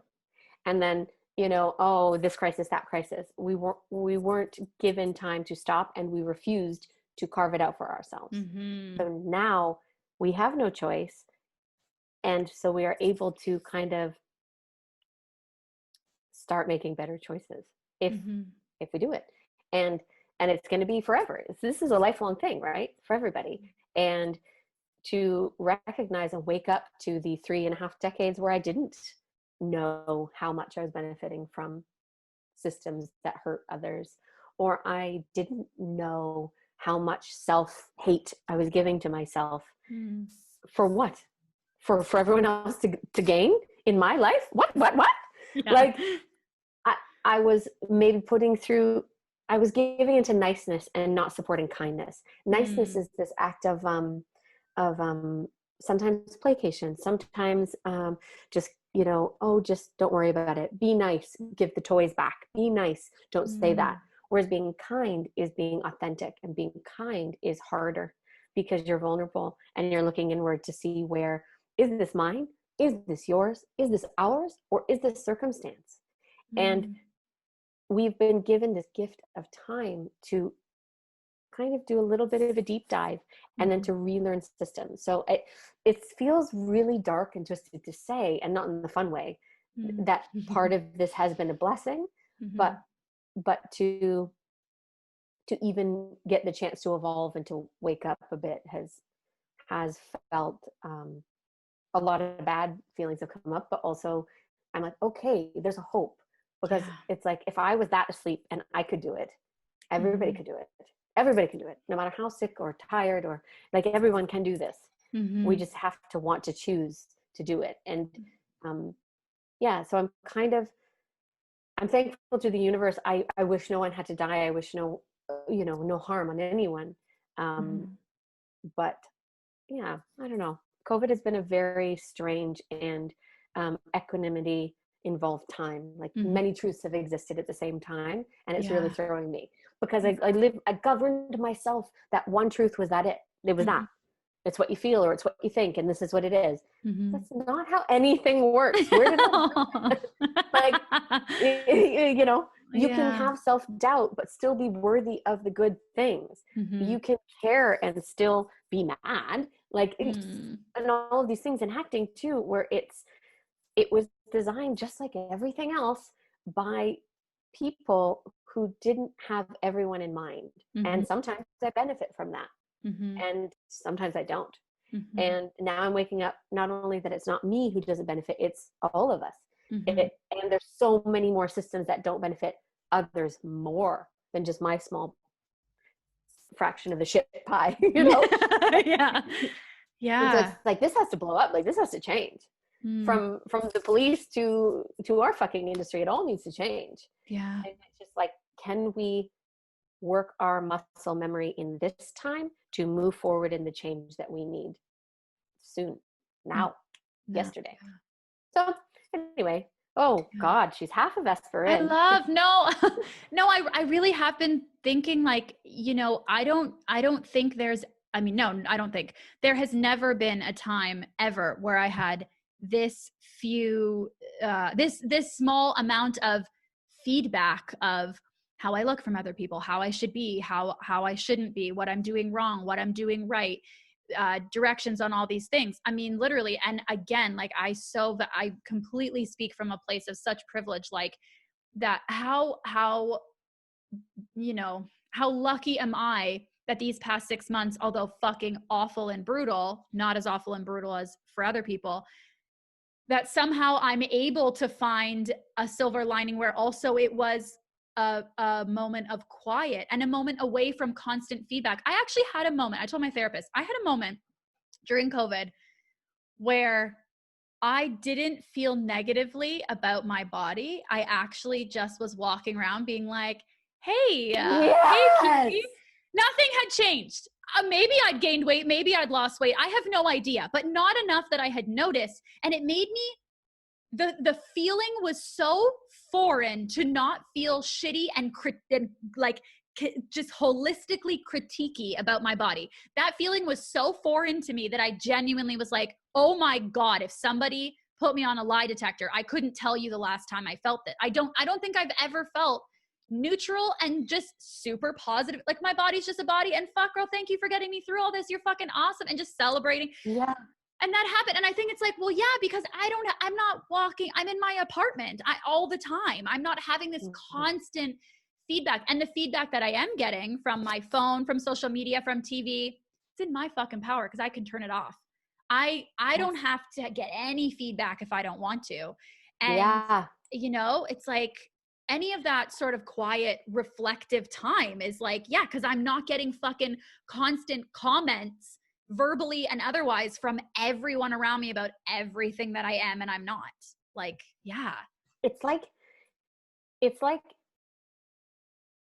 if you look at the concept that we're all children, which I really like, because sometimes you can see tantrums from people like this and it's amazing. Guilty as charged. But if you look at the concept that we're all children, learning, just figuring it out, the universe has said, I forgive you for not knowing. I forgive you for feeding the bad seeds. I forgive you for the mistakes. And I'm going to give you this time so that you can forgive yourself, because we really need to start looking at who doesn't have the time to relax or reflect. We need to suit up and fucking go and fight and stand beside and amplify. And whether you've done that in the past or not, fine. I forgive you. I forgive you. I forgive you. I forgive you. But you need to do it now, not only for yourself, but for the community, for the collective. And it's almost like, I do sound like I'm in a cult. It's like, we are a collective though. Humans are collective, and we haven't been thinking like that. And so if we can be forgiven and forgive ourselves and to start governing from a place of power, then we can stand beside people and fight and carry some of that burden that we have not been carrying. because we've been scared or ignorant or angry or whatever, or unknowing, or what, like, who knows? And so it's like, it's quite hopeful and it's quite beautiful. And I know that it sounds very idealistic, but given the alternative, I'd rather that. Yeah. Yeah, totally. Oh God, you're such a fucking angel. I just like adore you. I really do. What a not like smooth way to wrap that up. But it's like a visceral, like, oh my God. Oh my God, what did I even want? Oh, okay. Oh my God, this is actually a perfect transition. Speaking of love, speaking about love, I'd love to ask you about your relationship a little tad bit. We'll just take a little sip. Okay, so. We're fine. Next question. We're fine. Kidding. Well, also, yes, I should also say, so, okay, so you have been with your partner for, is it 12 years now? 12 years? Married for 2, together for 12? Is that right? I believe so. Yes. 12 and a half. Yeah. 12 and a half. Are you excited for 13? I just had 13 this year, and I just want to stay at 13 forever. Like because it's a fun, spooky number. Okay. It's a fun, spooky number. It's so very great. Lucky. Right? And you're over those, like, I don't know, some people have that thing about year 7, which we went through a thing. Like, it happens. And sometimes it doesn't for people. Yeah. But 13's good. 13's fun. Yeah, I'm excited for 13 just because I know you love the spooky. I should also preface for viewers and listeners that I adore your partner. I was so lucky to be directed by your partner when I was studying at Second City. I just fucking love him. Hi. Okay, so he is also an alumni of Second City, like yourself. And so you two write together, you perform together. You're together in a troupe called Lusty Mannequins, which I was totally thinking of when you were saying how when you were younger, you were like being a lady mannequin. Yeah, I love it so much. So good. Your promo photos are so fucking like rock star for Lusty Mannequins, can I just tell you? Dahlia Katz photography, she's amazing. Dahlia. She's amazing. Dahlia Katz, I'm telling you. This is like, oh my God. I've ever felt myself with. Truly. Okay. There's just too many signs. When I need new shot, which very soon I do, I'm really going to hit up Dahlia because there's just so many people saying this. She captures you in a way that is genuine, and she doesn't. I showed her, I went to her, and then I went to somebody else, and somebody else, and then back to her. And I showed her the one before, and I'm like, I'm not booking anything because I didn't look like myself. She's like, can I tell you why? Whoever took this photo stretched out your nose and changed your eye color. Wait, what? Oh, no. Like, no, they holy fuck, they did. Oh, and you're so close to like yourself. Like you probably can't even see that until somebody points it out. Like, I wouldn't be able to see it till somebody pointed it out. Oh my God, Dahlia Katz. Yes, Dahlia Katz is amazing. She's doing headshots right now, and then we'll see about lockdown and stuff like that. Yes, of course. You know, well, when it is safe. Because I think soon I probably need some. But I'm wondering, what is your, I will. What is your favorite thing about being like, about creatively collaborating with your love partner? And what's like your least favorite thing about creatively collaborating with your love partner? With your husband? Why don't I just say husband? He's your husband now. He's my husband. Yes, he is my husband. Yeah.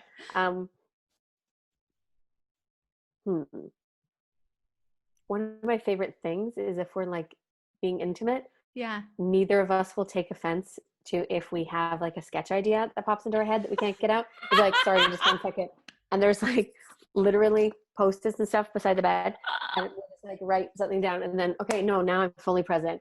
So, and it's not like, oh my God, our sex life is bad. No. It's just something that sometimes happens. You inspire each other. Your bodies inspire each other. I think that is such a both people in the relationship are creatives specific answer. Like if you're not both creatives, nobody's saying that. You know, it's offensive, and you're like, "Oh, are you laughing at my body?" You're just like, I don't understand why you just. Yeah, no. Oh my God, that's fucking awesome. That is so good. Or, sometimes when you're like making out or having sex or whatever, your mind drifts. Yeah, drips. Yeah, it just drips. It just drips into the anus that's in the back of your mouth, and you're just drips. Yeah, it just drifts. Sometimes if you're like, whatever, and you can just giggle and laugh. And then we ask each other, what are you laughing about? And we're like, no, I'm just having a good time. Or other times we'll be like, I just thought about this amazing sketch with Mahatma Gandhi, and I got to and you're like, no, don't tell me now. Don't tell me now.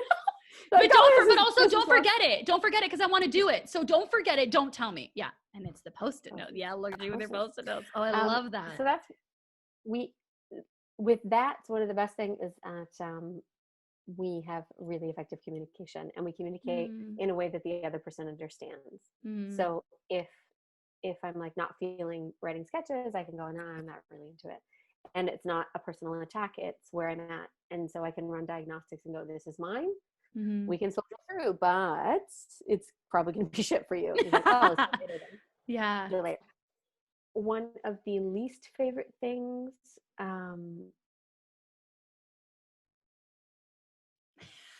as she looks over to see if her partner can hear. He's gonna watch this when it comes out, so fuck it. Oh, so supportive. Hi. I guess I should also say I'm asking because my partner, although so amazing, he's actually like so surprisingly talented. He has such actor instincts. He's so good, and he started helping me like direct myself in self-tapes, and he fucking nails it. It's so weird. I've joked like, watch, he becomes an actor. Anyway, whatever.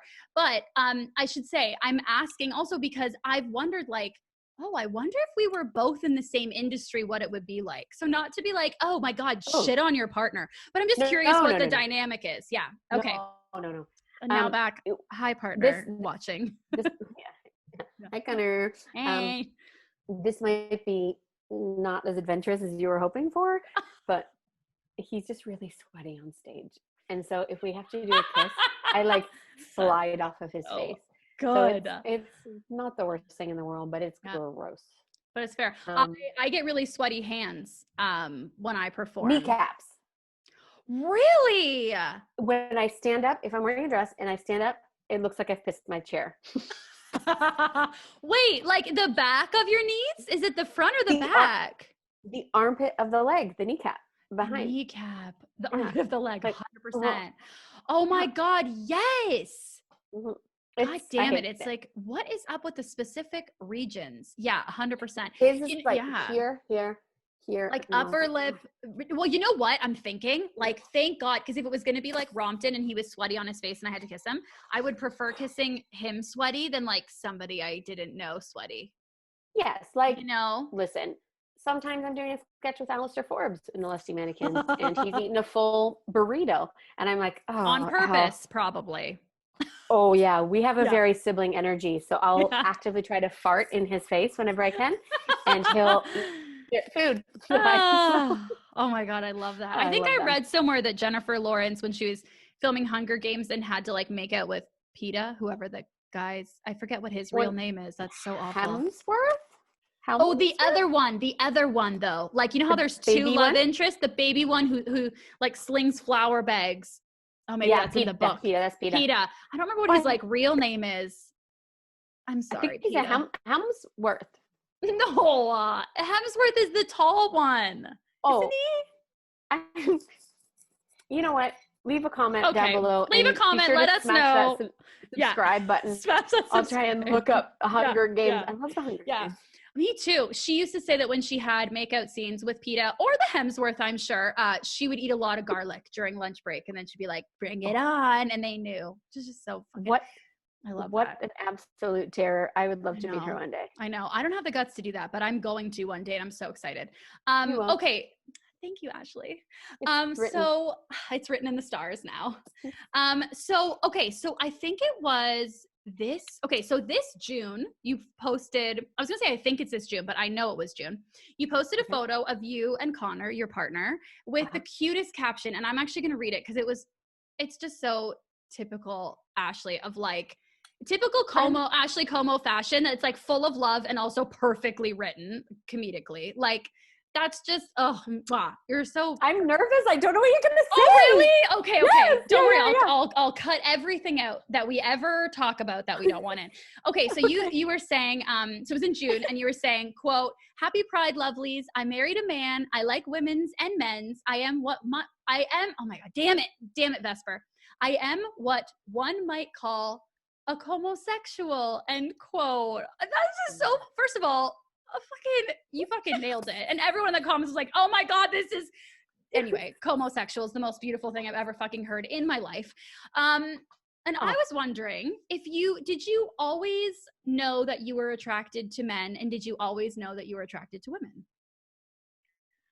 Oh, girl, you're gonna make me cry. Oh no, in a bad cry or a good cry? No. If it was a bad cry, I'd shut it down. I'm 36. Okay, I'm too good. old for this shit. I care about you too much to ever want a bad cry anyway. No, Okay. there is zero way you could facilitate a bad cry, and I might not. So I could be edging the audience for no reason. So my mother, who I love very much, has mental illness.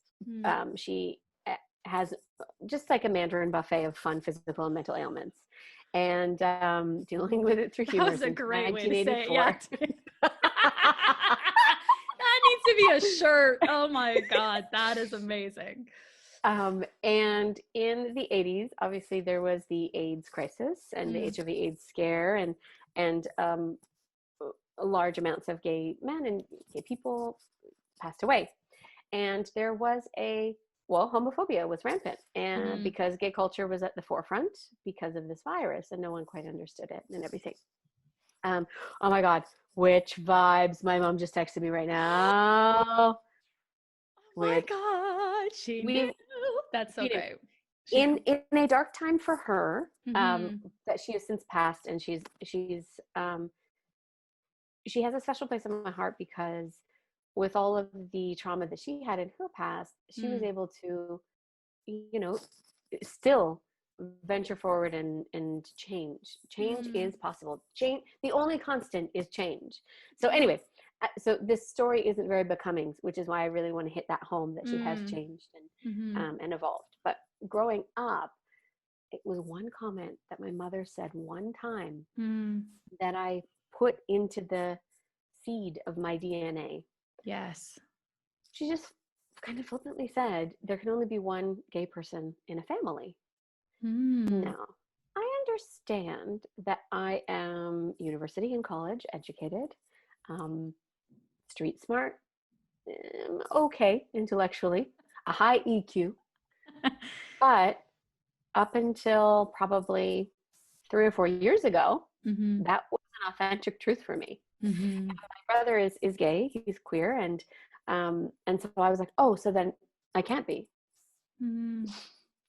Isn't that fucking stupid? Well, no, you probably didn't even realize it was a truth. I mean, those become so, like you said, seated in your DNA. It's not a conscious thing that you walk around being like, oh yeah, no, I don't like women because my brother's queer. Like, that's not a thing you know what I mean? Ever say that? Yeah, you're not, that's not up in the shallow end. That's the deep end where you're just like, you just operate based on that, you know? And looking back, thank you for validating that, firstly. Oh, of course. And looking back, did I go in college to Ani DeFranco concerts by myself and flirt with everyone? Yes, I did. Yes, you did. Did I fall into certain stereotypes and archetypes? Yes, I did. Would I let myself feel the feelings that went along with that? No, I wouldn't. And so almost 3 years ago now, Connor and I eloped in a secret prank wedding, and we understood that sometimes when people get married, they go to counseling before they get married to like, hey, are there fundamental differences that we've never talked about before?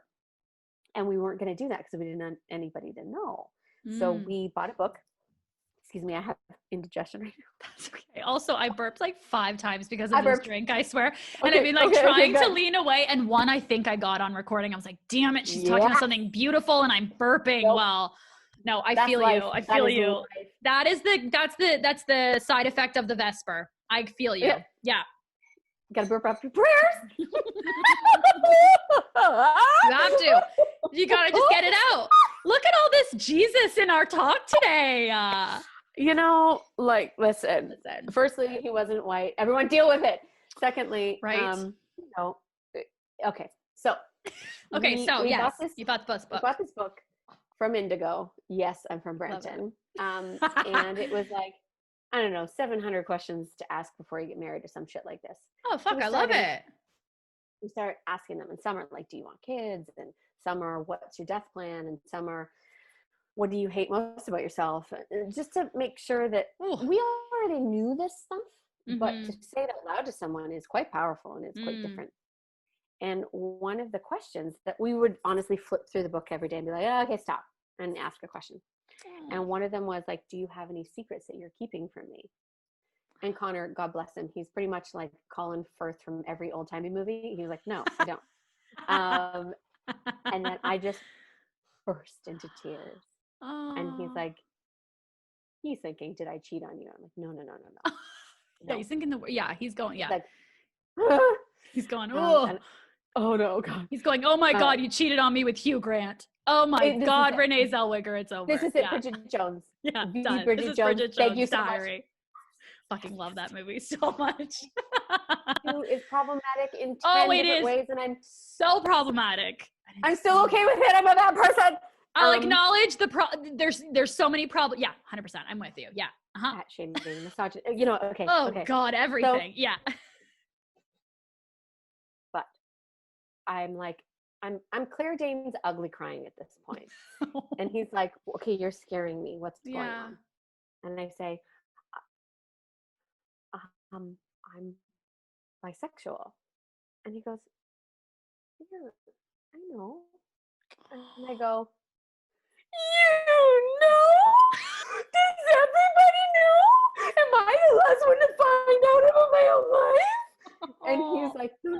And then he panics. He's the sweetest soul. He's like, okay, sorry. Okay, do it again. I'm like, redo. Wipe all the snot off of your Claire Danes cry. Legit. And I go, I'm bisexual. He's like, oh my God. Oh my God. It's like from Friends when I don't know if you're a Friends fan, when Ross is like, Rachel's pregnant and everybody knows before him. And so they're like, oh my God, that is new information. Yeah. They just, oh my God, bless Connor. Fuck. And he let me have like a coming out moment. And then eventually the Lusty Mannequins did a show in Guelph like 2 years ago now. And I came out to my parents because they came to that show and they were like, okay. And my dad is so chill. He's like, yeah. And I was like, okay, like, we love you, obviously, no matter what. What does this mean? Are you leaving Connor? I'm like, no, oh my God, no. It's something I need to say because it's part of me that I've kind of just deadened. And now I'm like living it. So now, like, listen, Connor and I aren't stupid. We're married, but we're not dead.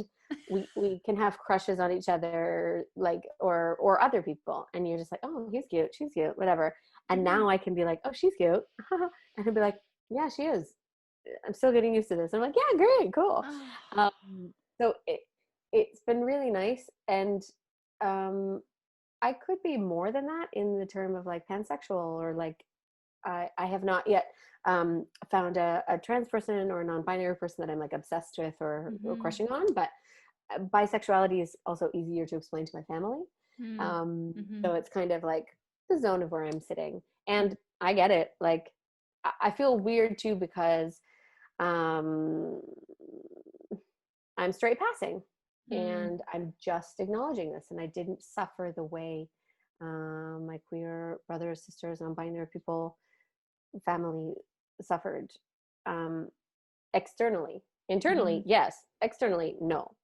And so I feel like I don't belong a little bit, and it's not on them to make me belong or anything like that, but there is a bit of my imposter syndrome doesn't come from my job. It comes from my identity, where it's like, you let that lie dead in you for so long. And it was there the whole time, screaming from beyond the grave.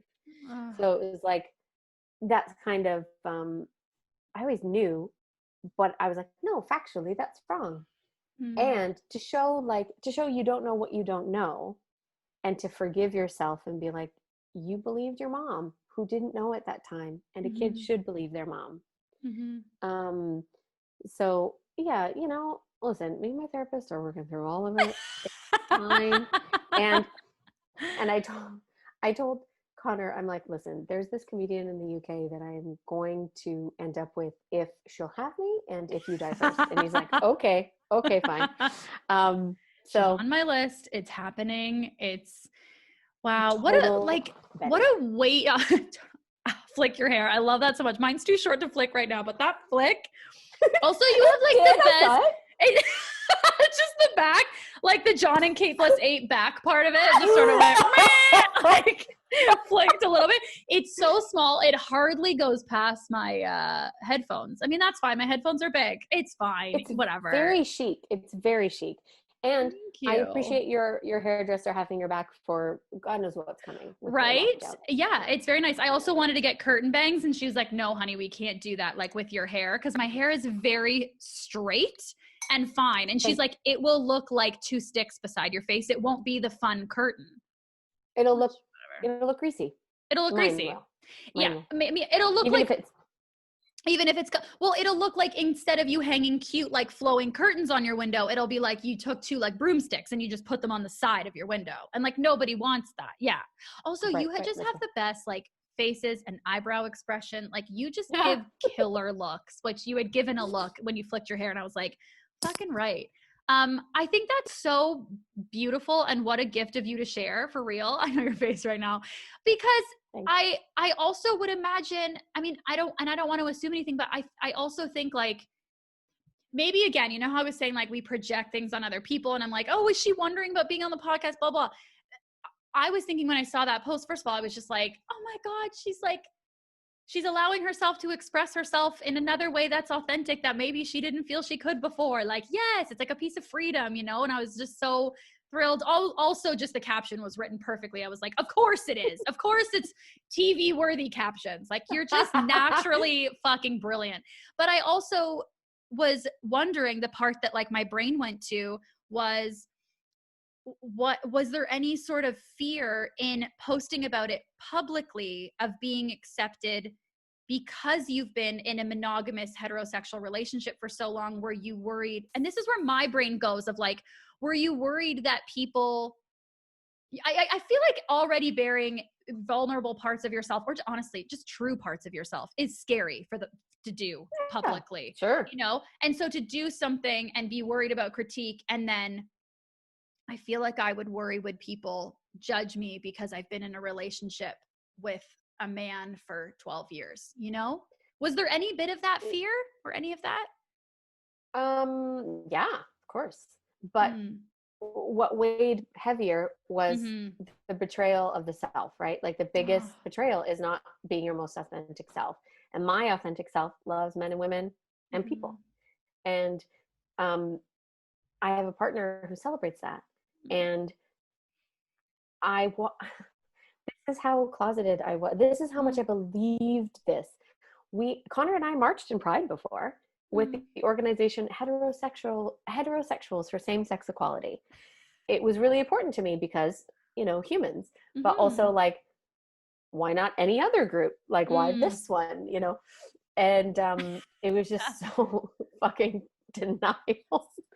And then just to have him be like, I know, I was like, in that moment it was like, oh, okay, I've been lying, not to anybody, but intentionally, except myself. Yeah, absolute fear for, I'm straight presenting, I'm married a dude, I've never had penetrative or oral sex with a woman, so my stats aren't status quo. But guess what? There's still a place for me, because this is what it is.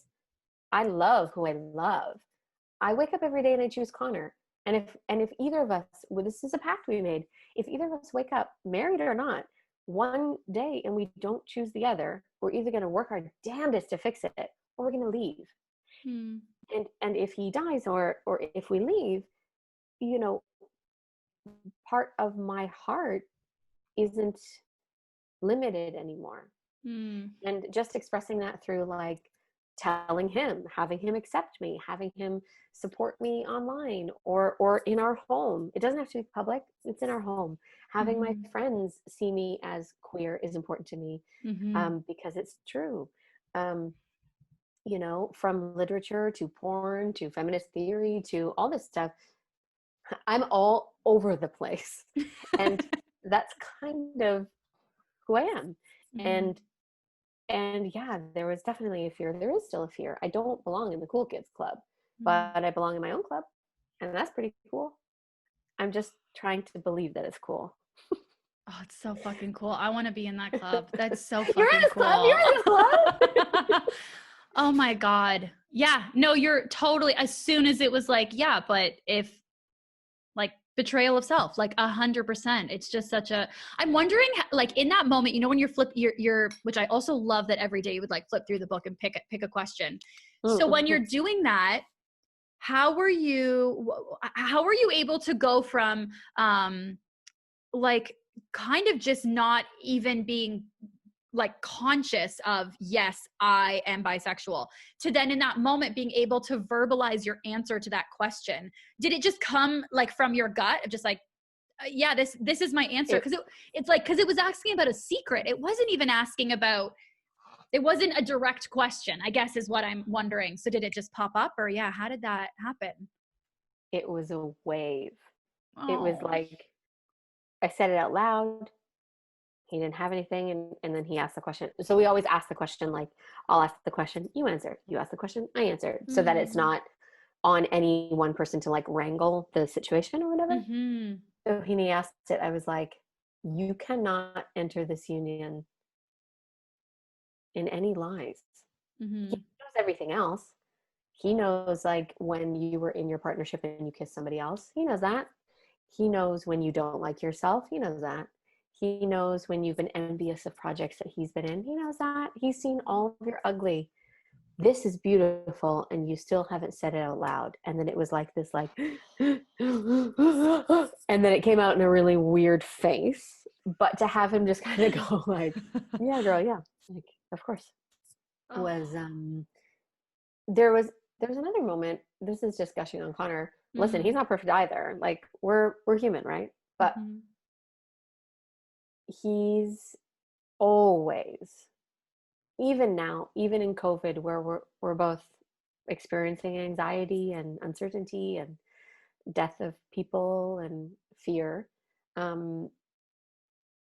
he's always, he never has to make room for me. It's always just assumed that I'm at the table. Oh my God, I'm gonna cry now. Oh my God. There was one time I was experiencing an anxiety attack, and it was in a house that we lived in together, and it was awful. It was a horrible house. It was a bachelor's shit. And I was having a panic attack, and I was so embarrassed. And I knew what it was, but I hadn't had many. This was maybe my second ever. And I struggle with anxiety, for those who don't know. And I was like, I'll take a shower, because usually that like feeling of water will do it. Connecting with elements is really good for me personally. Putting my bare feet on the ground if I can do so, or water, or lighting a candle, or things like that. And so I'm like in the shower, but I was in it. Like it had started, and I was like in it before I got to the water. So it was like too far, like the water needed to come earlier. Yeah. Earlier. Yeah. It was too far. And I was crying, and I'm like, okay, just cry it out. Like, you're fine. You're just taking a shower, wash yourself, and then just stay in here until you're done. I didn't realize the apartment was so small that he heard me. Oh. And he came into the bathroom, and he took it was a long time ago. It was a flip phone out of his pocket. And I was sat crunched in the shower just crying, because I was like, I don't want to drown in this fucking weird shower. So I was like, sat, good instincts. crying. Yeah. Always producing. Okay, walk away from the ledge. Like, okay, don't drown in here. Okay, great. Okay, this is a good position. Yeah. And he sat beside me in his clothes in the shower, and just sat beside me, held my hand, saw my body the way it was, crying, wet, naked, shivering. He sat in his clothes and didn't leave my side, got me my towel. And I was like, oh, this person doesn't care about concepts like ugly or less than or imperfect. This person sees the potential for greatness in everyone, and I'm the luckiest. So, it was really awesome. Anyway, oh my God, that's my partner. He's not perfect. He leaves tea bags in the sink, and I'm gonna fucking kill him when he sees his mouth open. But for all that, fuck Connor for leaving tea bags in the sink. Oh my God, what a fucking gift. But yeah, the bisexuality thing never fazed him, because he always saw it. He sees He sees it all. And that really empowered me. I realized that privilege too, to have somebody who sees you for as you are and loves you anyway. But it gave me strength. And then it just became this, it was a wave of heat and water, like boiling water, that just came out of me. That was like tears and also like vomitous dialogue. It was like, because the secret was too painful to keep. Yeah. And so it broke the logic that was part of my DNA. So I was willing to look stupid or to have that challenged, because, you know, my mom was a kid when she had me. She didn't know. AIDS was scary. She didn't know. She has mental illness. She didn't know. But that one comment stuck with me my whole life. And then I don't blame her at all. This is not, you know, shit on her. She's amazing. No, parents don't know what parents. They don't. What are they supposed to do? Walk around and like know that every sentence they say could be a seed? Like they don't know. No, 100%. Mama Comeau, we love you. Yeah, she good. She great. Yeah. But like, yeah, it was. When I used to work at Second Cup in Brampton. Shout out to the Second Cup at Highway. Hi, Second Cup. Oh, hi. I hated that job, but I loved. Shout out. We hate you. We hate your iced coffees go. There was this emo poet. This shows how old I am. This emo poet who would come in and like get the paper, spread it out, and then write his poetry all around the crossword in the D section, and then put a hidden gem here or there in the sports section amidst the stats, as if we were only to find them. Oh God. I was into it. I'm fucked. You know what I mean? Part of me is like, this is either a person that I'm like, God, you're so obsessed with yourself, or I'm like, oh my God, I love how like willing you are to follow your fun. Like I either hate them or I love them. Yeah. I love them. Same. Yeah. And I was 16, very, very malleable at that point. Okay. So we're loving them. Yeah. At this point, we're loving them. We're loving them. Okay. I ripped out a little quote that this person wrote, and it said, I want to get this right. If thought becomes too painful, action is the only course.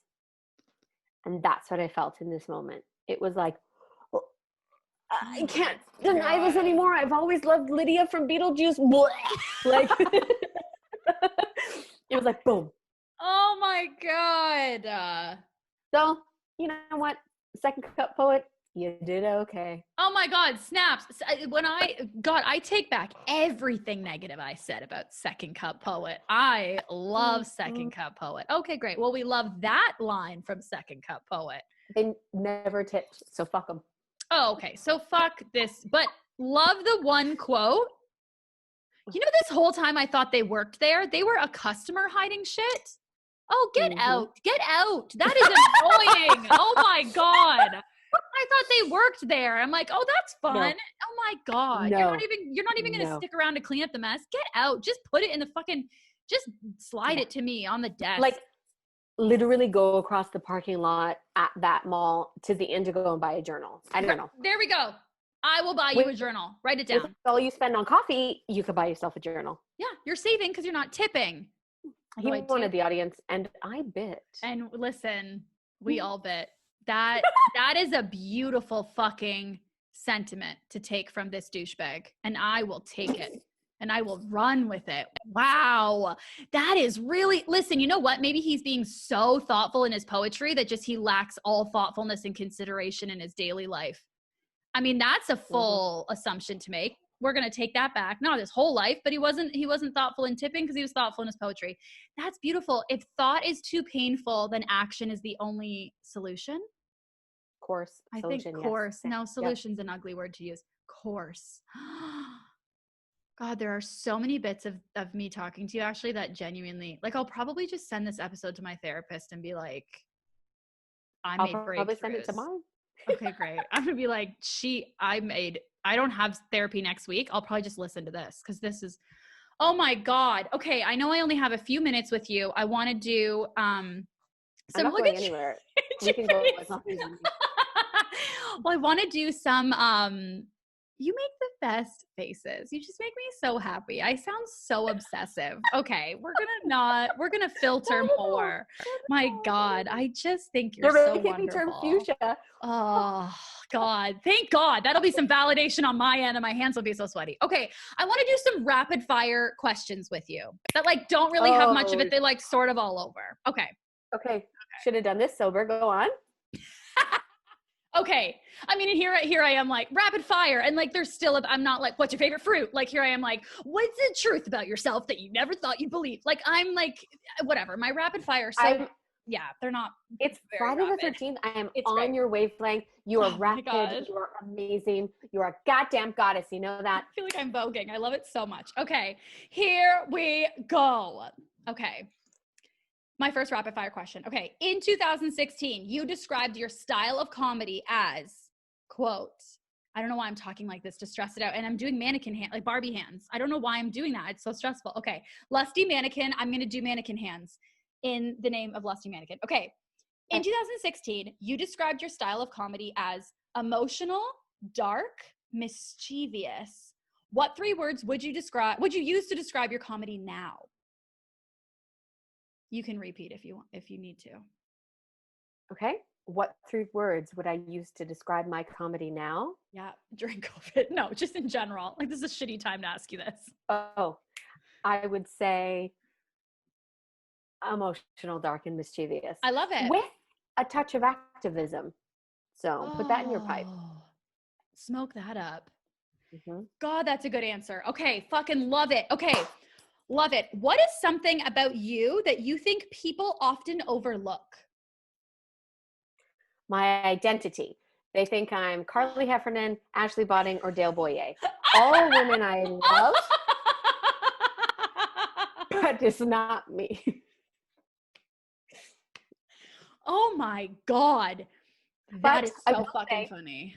Alistair Forbes did say something very poignant about me, and he took the quote from Teddy Roosevelt, one of the former presidents of the United States. He said, Como, people who see you, and those who don't underestimate you, because you walk quietly and with a big stick. And I'm like, Forbes? Thank you. What is a big stick? Like, what does that mean? It means I walk softly. Everyone can do what they're doing and put all their stuff into the ether. And when it's my turn, I'm here. Oh, I love that. You allow space for other people, but when you know it's your turn, you will make it your turn. Fucking right. Wow. Good advice, Alistair. Oh, and Teddy Roosevelt. And Teddy. Right. So sorry. Oh my God. I give credit to the person who said the quote, not even the fucking person who made it up. Also, it was about the naval attacks in some war, so I'm not sure if I'm translating correctly, but that's where I'm going to take it. Well, we are going to take it and we're going to misuse it in a disrespect to possibly how they were originally using it. Because we're like, maybe we don't agree with how they originally used it, but I agree with how he used it here. I think you are somebody like who does this the most out of it. I'm not phrasing this sentence. Yes, I know I've had some of this Vesper, but my God. Okay. Allowing space for other people. I think that is like, if I asked everyone like, okay, what's the top 3 things that you feel about Ashley Comeau? I would bet money that 99% of the people, that would be one of their things that they would say. She allows space for other people. Like you just. Well, it costs nothing and it's so valuable. Yes. See, look, and it's not even a big deal to you. Like this is how wonderful of a human being you are. When it's my turn, it's my turn. But when it's your turn, fuck yeah, it's your turn. Yes. Do you know how hard I feel like it's so often like one or the other so far that like, oh, well, it's other people's turn. Like I don't need a turn. Or it's like, it's my turn all the time. And having that balance, that is what you need because neither like polar opposite thing should exist. You were the very person who was talking. I'm going to put it in different words, but to run the diagnostic where it's like, listen, deciding whose turn it is or what's going on, that's a very muddy process. And most of the time has nothing to do with any of our decisions or what we can control. But if you're running diagnostics and going, is this mine? No, it's yours. Go. So it's like, it costs nothing and is so valuable Yes. to give space for everyone, including yourself. Like, it's taken me 3 decades to learn this, so I'm excited about it because I've just learned it. But I just learned it from you. I'm learning a lot of this just for the first time with you in real time, and I'm like, oh my god, I'm so fucking excited for tomorrow. Right? Friday the 13th is amazing. Yes, because now you're like, oh fuck, I was gifted with this quiet because of my privilege, and now I'm trying to fucking learn. Now I have like the gift of bettering myself, and now I can fucking do something. Yeah, I'm going to advocate for myself, and I'm not going to feel ashamed about it. And I'm going to advocate and listen and stand beside others. I'm going to use my elbows of privilege to help others because I've got it. So might as well use what you got. Might as well fucking use what you got. And and that's always used to talk about your boobs, I feel like. Anyone ever told me that was always talking about my boobs. Maybe it is my boobs. My boobs take up space, and I'll allow that space for other people. Whatever. I can use my boobs for that. Maybe a physical representation of what we all should do for ourselves. Of my space, 100%. Love my boobs. Okay, rapid fire. What's something creatively that you dream about doing? Creating my own show and employing all of my friends and a bunch of marginalized voices so that we can all have a fucking party and show the world what it could actually be. Oh my God, fucking love that. Okay, what's the most important quality that you need a friend of yours to have? Loyalty, but not in the way you think. Not blind faith or loyalty. Somebody who's going to look you in the face and say, you're being a fucking asshole. Yes. Or somebody who's going to be like, I will compromise because I love you and I love myself and this isn't working. So we're going to compromise to figure out something that works for the both of us because we're both valuable. So loyalty and kindness. Loyalty and kindness. Oh my God, fucking love that. It also embodies truth and love, but I'm cheating. Go ahead. Next. Okay. My last rapid fire question for you. When was the last time that you felt really proud of yourself or victorious personally, outside of work? Outside of work. Outside of work. Listen, girl, we know you have so many fucking awesome things with work that I know about because online and stuff. I want to hear personal. What is also because I feel like we hang our hat on, like, I think success is so often our identity is so wrapped up, especially as artists, because it comes from our hearts. So then we wrap up all of our victories in career. So I want to know personal victory for you.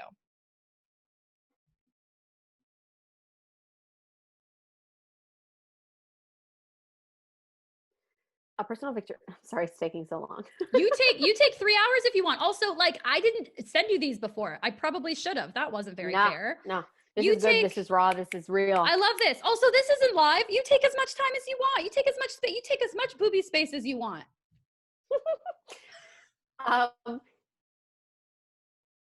I'm really proud of myself for starting the journey of believing I'm worthy to be here. Oh. It's a lot of 2 steps forward, 17 steps back, but I'm trying to cognitively and emotionally and spiritually break the path of feeding what I know, which is comfortable and dark, but not as dark as it potentially could be. So going, hold on, this is shit. This is not how I treat others. Why am I doing this to myself again? And going, I'm still kind of in this phase of like taking the train track and going, no, we're over here. But I'm very proud that I've even recognized that that's how I felt in the first one. So. And that you're making, and that then there's the whole other step of deciding, okay, I'm realizing this is where I am now. I'm actually I'm gonna shift it, and oh my God, I'm actually like trying to shift it. Like that's a huge fucking accomplishment and ongoing incredible effort. Like just so much effort to do that. Fuck yeah, you should be proud of that. That's fucking awesome. Oh my God, I'm pretty proud.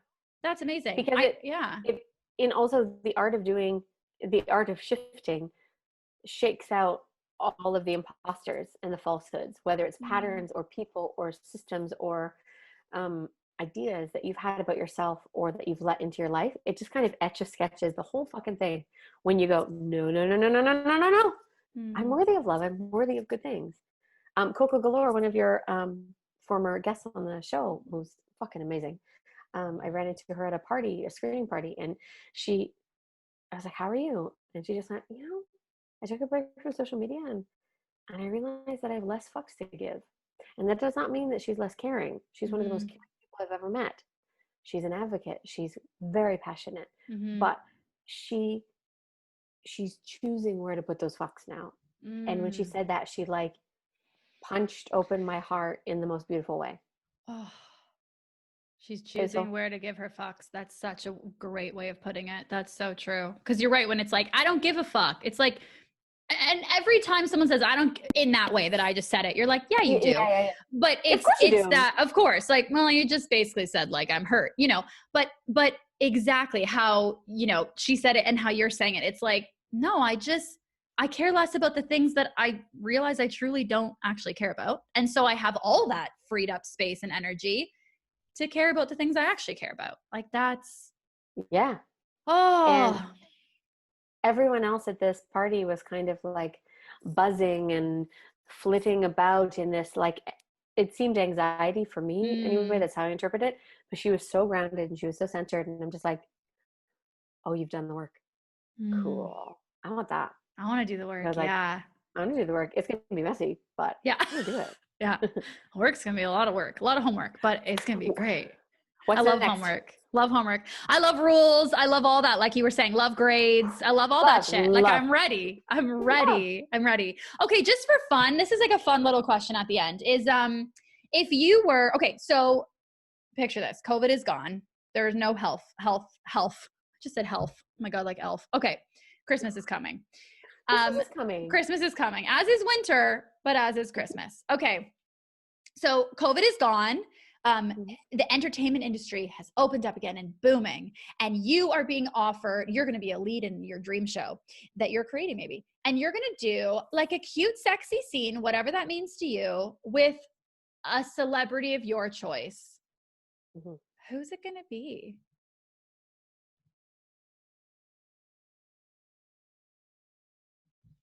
Can it be a threesome? 100%. You're writing it. This is your show. You're the showrunner if you want.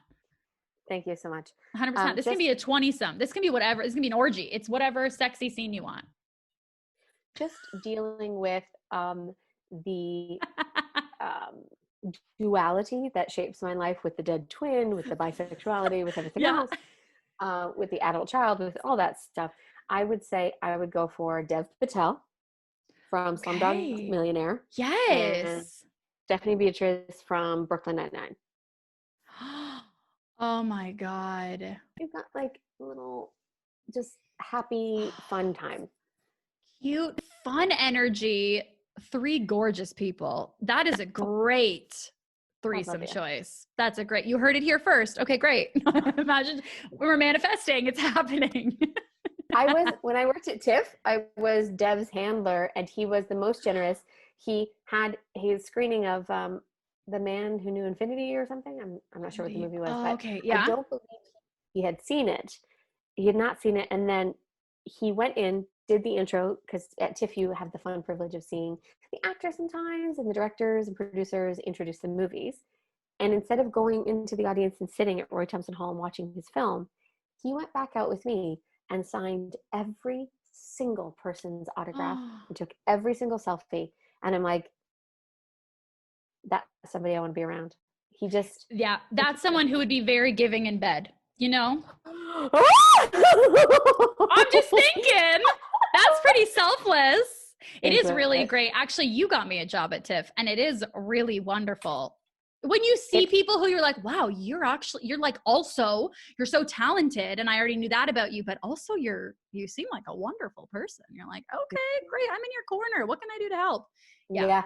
That's so wonderful. And the odd time you'll see the opposite of that, just to be a realist, where you're like, oh, you're so amazing. What the fuck is your problem? I really want to believe you're amazing, and you're making it really fucking difficult right now. Oh, yeah. Yeah. Totally. And then for me, it hits me with, that's not what I want to be. Yes. God, you're so good at just identifying these moments and being like, okay, I can learn from this. This is what I'm taking from it. I think that is such a wonderful quality. Like, wow. I would say 90% of it does not happen in the moment, and I save it for podcasts in the future. 100%. But That is so generous of you to save it for us so that we can learn too. My God. 10% I can navigate, but 90% I'm like, I don't like this man. What an asshole. And then you're like, hey, don't say that about me.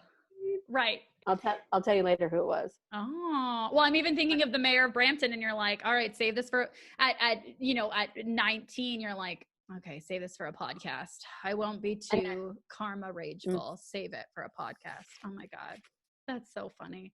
Ashley, I could genuinely just talk to you forever and ever. I think I really have to tell you, you were actually my first female improv teacher ever. And I had already gone through like the whole program at Second City. I was already far into conservatory. I was actually at a point where my agent at the time basically told me like, you really don't need to take any more improv classes for your resume. Like if you need the money, like please. And I was like, but I saw you were teaching a class called Secrets and Lies. And I was already a fan of yours. And I don't even think I read the description. I was like, yep. And then I read the description because I'm A-type. So I read it after in my head, I already decided. But you, first of all, the class was so fucking wonderful, as I knew it would be, like seeing you perform and just seeing you interact in the community at that point. And then afterwards, I was so hungry to be taught by a woman. Honestly, that's just how I felt at that point. Cause I would be doing shows and I just, some stuff I was just like, I can't connect. And afterwards, I think that hunger really motivated me to just like bombard you with so many questions afterwards. And after class, like you sat with me, I'm going to say for like maybe 30 minutes and just answered every question. You never made me feel like I was a nuisance, which like you had a fucking day. Like I'm sure you had a schedule, like you had shit to do, but you never made me feel that way. And you still to this day never make me feel like a nuisance. You are the most open person to be like, you just are like, you're just like, yeah, what can anything you can do to ever support or encourage me or anyone else I ever see or hear from. You are such a fucking pillar of this comedy community, of the entertainment community here. Like you are just such a pillar, and you're also so fucking talented in everything you do that I feel so privileged to have a friendship with you and to have you, oh my God, I'm hitting my mic because I'm so excited to have you here as a guest and also as the finale of season 1. I just like, I feel so fucking grateful. I'm going to cry after we're done because I'm so happy tears because I'm just so happy that you're here. Well, that was a fucking soliloquy. I'm sorry. No, please. Are you kidding me? Firstly, if we're not elevating ourselves and others, we're doing it wrong. Mm-hmm. Secondly, you're my friend and you are such an amazing light and you are such like a trailblazer and a pioneer and an advocate for yourself and others, especially female identifying folks, that it's necessary because we don't fully have equality yet, especially in this intersectional lens where, you know, some areas have more. You're advocating for that change by amplifying voices, and that is so important. And thank you for doing that. And you're doing this at just 30. I can't wait for the next decade. Oh like, my God. I hope so. It's so easy to be like, why wasn't I, why didn't I get here emotionally or like self-growth? It's so easy to be like, God, why didn't I get here 10 years ago? It feels like everyone figured their shit out so much earlier than you. But I think that's the right thing. It's like, yeah, but I'm so fucking, it's like, it's Friday the 13th. Look how much I learned from you today. I'm so excited for tomorrow. I am. I think it's so great. And like, I learned so much from you as well. Like it's very interesting. Something my therapist said, again, a huge advocate for mental health for everyone. And don't just start when you've injured something, start before. Because you wouldn't start working out after a car accident. You'd start out at any old time. So same with the old noggin. I would just say like, you got here when you got here. Yeah. Who cares when it was? And I get it. Hindsight is 20/20. And I'm just 6.5 years older than you. I understand that. And I don't ever want to sound condescending or fucking twee or anything like that. But Vespers. But at the same time, like, ask yourself, this is what my therapist taught me. What serves you? What serves you? Because that same thing of like, elevate yourself, elevate others. When you elevate yourself, by just doing that, you help so many people. And then with your heart and your brain and your kindness and your spirit, you are naturally going to give and spread and educate and enlighten and provide space and opportunity for others. So if you are strengthening yourself, you're just going to make it easier to help everyone. And you've always been doing that. You tell me one actor, non-union or union, who has come into the place that we used to work together and been like, ugh, Amanda, yikes. No, that's not the case. Everyone's like, it was my first gig. She made me feel so present. She calmed me right down. She gave me her time when she didn't have any to give. And like, also like, set your healthy boundaries and do what you need to do. But, but also like, recognize that where you are today is because it took as long as it did to get there. Yeah. And to shame yourself for that isn't going to serve you. Yeah. Because you did it. And it's like, if I shame myself today for not being where, whatever, you know, oh my God, why wasn't I here 10 years ago? Then in 10 years, I'm going to be like, why am I spending today shaming myself? Like, you're just doing it over and over again anyway. You're like doing the same thing you're complaining about. So it's like, well, you know, a great option is you just celebrate that you're here and you move forward. And then you like, wow, look how much time I gained. It's wonderful. Yeah. Yeah. Oh my God. Thank you for doing this podcast. I hope that this is season 1 of many, if it isn't too taxing for you. And you know, my love to you and yours, and stay safe and wear a mask and all the rest of it. Yes, please. Everybody, please wear a mask. Please, please, please. Mask it or casket. Think about it. Oh, you heard it here from the prophet funeral director herself. From the emotional, dark, mischievous queen. You heard it here. This sounds so kiddie of me, but I fucking love when things rhyme and they hit home. And that was just Can I show you something? We're on the move, everyone. Yes. Hello, folks. We're on the move. Look at us go. This is the downstairs room where guests used to come and stay, but we can't do that anymore because, you know, the virus. Because you're responsible and you give a shit about other people. There's that. Here's for your Patreon. I'm going to just show this for your Patreon. Oh, like, come on. Oh my, look at Toby. So is that like a general, like, or lieutenant? Like, what do we, is that? I believe it's King George V's body with our little dog's head. It's an artist on Etsy. Very, very good. He's a king. This is a random promo. Connor has been published in Nope 2, a horror anthology. All proceeds go to the Ella Baker Center for Human Rights in the States. And it's very cheap. It is on Amazon. But here we are. And oh my God. Yeah. Oh, stop. Wait, did you make that? Mask it or casket because you care? Is that a bumper sticker? Is that just a sticker? What is that? It's a bumper sticker that my dear friend Erin from the States sent me. I liked her Instagram and she said, what's your address? And I'm like, here it is. Mask it or casket. Mask it or casket. Send me your address. I'll send you one. That's amazing. She's sending you like a million. She's like, here. Send them out everywhere. I love that. Oh my God, that's amazing. And that is so true. Take care of yourself and give a shit about others. Let's do that. Let's care a little bit. The concept. We're all children. So novel. If you've learned nothing from this podcast, which is impossible with Ashley talking here, please give a shit about other people and care about and value yourself. You know? Value yourself. Value yourself. I mean, because, you know, RuPaul said it and everybody has a version of it. Where it's like, you got to put on your mask first. How the hell are you going to, you know, all that stuff. I don't know the full quote.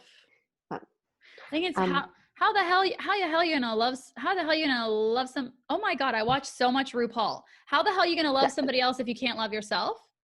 That's it. Yes. And also, you did it, firstly. Can I get an amen? There, amen. Amen. There we go. There we go. Oh, amen, Vespers. Amen, Vespers. And now Ashley and I are going to sashay away. What an ending. We'll see you for season 2. Bye.